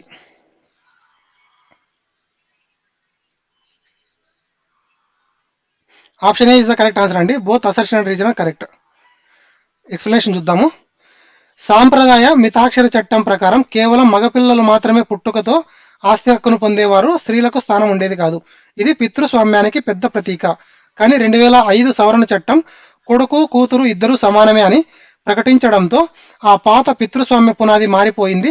సో ఇది కుమార్తెలకు పుట్టుకతోనే హక్కు ఇవ్వడం వల్లే సాధ్యమైంది. కాబట్టి బోత్ ఆర్ కరెక్ట్ అండి. సాంప్రదాయ మితాక్షర చట్టం ప్రకారం కేవలం మగపిల్లలు మాత్రమే పుట్టుకతో ఆస్తి హక్కును పొందేవారు, స్త్రీలకు స్థానం ఉండేది కాదు. దీని ప్రకారం మితాక్షర చట్టం ప్రకారం ఇది పితృస్వామ్యానికి పెద్ద ప్రతీక. కానీ 2025 సవరణ చట్టం కొడుకు కూతురు ఇద్దరు సమానమే అని ప్రకటించడంతో ఆ పాత పితృస్వామ్య పునాది మారిపోయింది. ఇది కుమార్తెలకు పుట్టుకతోనే హక్కు ఇవ్వడం వల్లే సాధ్యమైంది. So both are correct. Next question, ఇది క్రొనాలజీకి సంబంధించిందండి. Same special marriage act, family courts act, dowry prohibition act, next protection of women from domestic violence act. భారతదేశంలో కుటుంబ రక్షణ మరియు వివాహాల నియంత్రణ కోసం తెచ్చిన చట్టాల ఖచ్చితమైన టైం లైన్ క్రింది విధంగా ఉంది. స్పెషల్ మ్యారేజ్ యాక్ట్ అనేది కుల మతాలతో సంబంధం లేకుండా పెళ్లి చేసుకోవడానికి తెచ్చిన చట్టం 1954. డౌరీ ప్రొహిబిషన్ యాక్ట్ అనేది వేధింపులను అరికట్టడానికి తెచ్చిన చట్టం. నెక్స్ట్ ఫ్యామిలీ కోర్ట్స్ యాక్ట్ అనేది కుటుంబ తగాదాలను, విడాకుల కేసులను త్వరితగితన పరిష్కరించడానికి ప్రత్యేక ఫ్యామిలీ కోర్టుల చట్టం 1984. Next protection of women from domestic violence act అనేది గృహహింస నుండి స్త్రీలకు రక్షణ ఇచ్చే చట్టం 2005 అండి. నెక్స్ట్ క్వశ్చన్, మానవ సమాజపు ప్రారంభ దశలో లైంగిక సంబంధాలపై ఎలాంటి నియంత్రణ లేని స్వైర విహార దశ ఉండేదని, ఆ తర్వాత మాతృస్వామ్యం ఏర్పడిందని, చివరకు అది పితృస్వామ్య ఏక వివాహ కుటుంబంగా రూపాంతరం చెందిందని వివరించగా కుటుంబ పరిణామ సిద్ధాంతాన్ని ఏమంటారు? కుటుంబ పరిణామ సిద్ధాంతాన్ని ఏమంటారు? ఇక్కడ క్వశ్చన్ ఏమన్నారండి, మానవ సమాజపు ప్రారంభ దశలో లైంగిక సంబంధాలపై ఎలాంటి నియంత్రణ లేని స్వైర విహార దశ ఉండేదని, ఎలాంటి నియంత్రణ లేని స్వైర విహార దశ ప్రామిస్క్యూటీ ఉండేదని, ఆ తర్వాత మాతృస్వామ్యం ఏర్పడిందని, చివరకు అది పితృస్వామ్య ఏక వివాహ కుటుంబంగా రూపాంతరం చెందిందని వివరించే కుటుంబ పరిణామ సిద్ధాంతాన్ని ఏమంటారు అంటే కుటుంబ పరిణామ సిద్ధాంతం, ఎవల్యూషనరీ థియరీ అని అంటారంటండి. లూయిస్ హెన్రీ మోర్గాను, బచోఫెన్ వంటి శాస్త్రవేత్తలు ఈ కుటుంబ పరిణామ సిద్ధాంతాన్ని ప్రతిపాదించారంట. వీరి ప్రకారం కుటుంబం ఒకేసారి ఏర్పడలేదు, అది 5 దశలు అంటే స్వైర విహారం, సమూహ విహారం, మాతృస్వామ్యం, పితృస్వామ్యం, ఏకపత్నిత్వం ద్వారా పరిణామం చెంది నేటి రూపానికి వచ్చిందని వీరి యొక్క భావన అండి. ఎవరి భావన? లూయిస్ హెన్రీ మోర్గాను మరియు బచోఫెన్ వంటి శాస్త్రవేత్తల యొక్క భావన ప్రకారం కుటుంబ పరిణామ సిద్ధాంతం 5 రకాలుగా అంటే 5 దశలుగా రూపాంతరం చెందింది అని చెప్పారండి. నెక్స్ట్ ఆప్షన్ బి, కార్యాచరణ సిద్ధాంతం కుటుంబ సమాజానికి చేసే సేవల గురించి మాట్లాడుతుంది, కానీ దాని ప్రాచీన ఆవిర్భావ క్రమానికి వర్తించదు. కార్యాచరణ సిద్ధాంతం కుటుంబ సమాజానికి చేసే సేవల గురించి మాట్లాడుతుంది. ఈ కార్యాచరణ సిద్ధాంతము కుటుంబం సమాజానికి చేసే సేవల గురించి మాట్లాడుతుంది, కానీ దాని ప్రాచీన ఆవిర్భావ క్రమాన్ని వర్తించదు. నెక్స్ట్ సి అండ్ డి అనేవి ఆధునిక పట్టణీకరణ సిద్ధాంతాలకు సంబంధించినవండి. ఇవి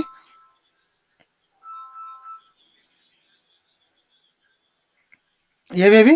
సౌష్ఠవ సమ్మేళన సిద్ధాంతం, చక్రీయ బహుళ కేంద్రక సిద్ధాంతం అనేవి. నెక్స్ట్ క్వశ్చన్, అంతర్జాతీయ ప్రత్యామ్నాయ కుటుంబ నమూనా పరిధిలో కమ్యూన్ కుటుంబం అనగా ఏ రకమైన సామాజిక నిర్మాణాన్ని సూచిస్తుంది? కమ్యూన్ ఫ్యామిలీ అనేది అంటే ఆప్షన్ బి అండి, ఉమ్మడి ఆస్తి, వనరులు మరియు పిల్లల పెంపక బాధ్యతలను సమూహంగా పంచుకుంటూ కలిసి నివసించే పలు కుటుంబాలు లేదా వ్యక్తుల సమూహం. ఉమ్మడి ఆస్తి, వనరులు మరియు పిల్లల పెంపక బాధ్యతలను సమూహంగా పంచుకుంటూ కలిసి నివసించే పలు కుటుంబాలను లేదా వ్యక్తుల యొక్క సమూహం అండి. ఏంటంటే ఇది అంతర్జాతీయ ప్రత్యామ్నాయ కుటుంబ నమూనాల పరిధిలో కమ్యూన్ కుటుంబం అంటే ఉమ్మడి ఆస్తి, వనరులు మరియు పిల్లల పెంపక బాధ్యతలను సమూహంగా పంచుకుంటూ కలిసి నివసించే పలు కుటుంబాలు లేదా వ్యక్తుల యొక్క సమూహం అండి. నెక్స్ట్ దీనికి ఎక్స్ప్లెనేషన్ చూసుకుంటే, కమ్యూన్ కుటుంబం అంటే ఇది పాశ్చాత్య దేశాలలో సాంప్రదాయ వెస్టి కుటుంబాలకు ప్రత్యామ్నాయంగా ఉద్భవించిన నమూనా. ఇక్కడ రక్త సంబంధం లేని పలువురు వ్యక్తులు లేదా వేర్వేరు కుటుంబాలు ఒకే పెద్ద ఆవరణలో ఉంటూ తమ సంపాదనను, వంటను, పిల్లల బాధ్యతలను ఒక కమ్యూనిటీ లాగా ఉమ్మడిగా పంచుకుంటారు. ఇజ్రాయిల్లోని కిబుట్జ్ వ్యవస్థ అండి ఇది. ఇజ్రాయెల్లోని కిబుట్జ్ వ్యవస్థ. నెక్స్ట్ క్వశ్చన్, భారతీయ కుటుంబ రక్షణ పరిధిలో చారిత్రాత్మకంగా అత్యంత కీలకమైన క్రిమినల్ ప్రొసీజర్ కోడ్ సిఆర్పిసిలోని సెక్షన్ 125 నిబంధనల ప్రకారం క్రింది వారిలో ఎవరు ఒక వ్యక్తి నుండి చట్టబద్ధంగా జీవన భృతిని డిమాండ్ చేస్తారు, మెయింటెనెన్స్ చేస్తారు అంటే ఒక వ్యక్తి నుండి మెయింటెనెన్స్ని డిమాండ్ చేసేది ఎవరు అంటే ఏ క్రిమినల్ ప్రొసీజర్ కోడ్ ప్రకారం సెక్షన్ 125 ప్రకారం అండి. ఇది ఆల్రెడీ డిస్కస్ చేశామండి. Option D is the correct answer. 21 సంవత్సరాల వయసు నుండి శారీరకంగా ఆరోగ్యంగా ఉన్న మేజర్ కుమారుడు ఇతని నుంచి ఎక్స్పెక్ట్ చేస్తారండి.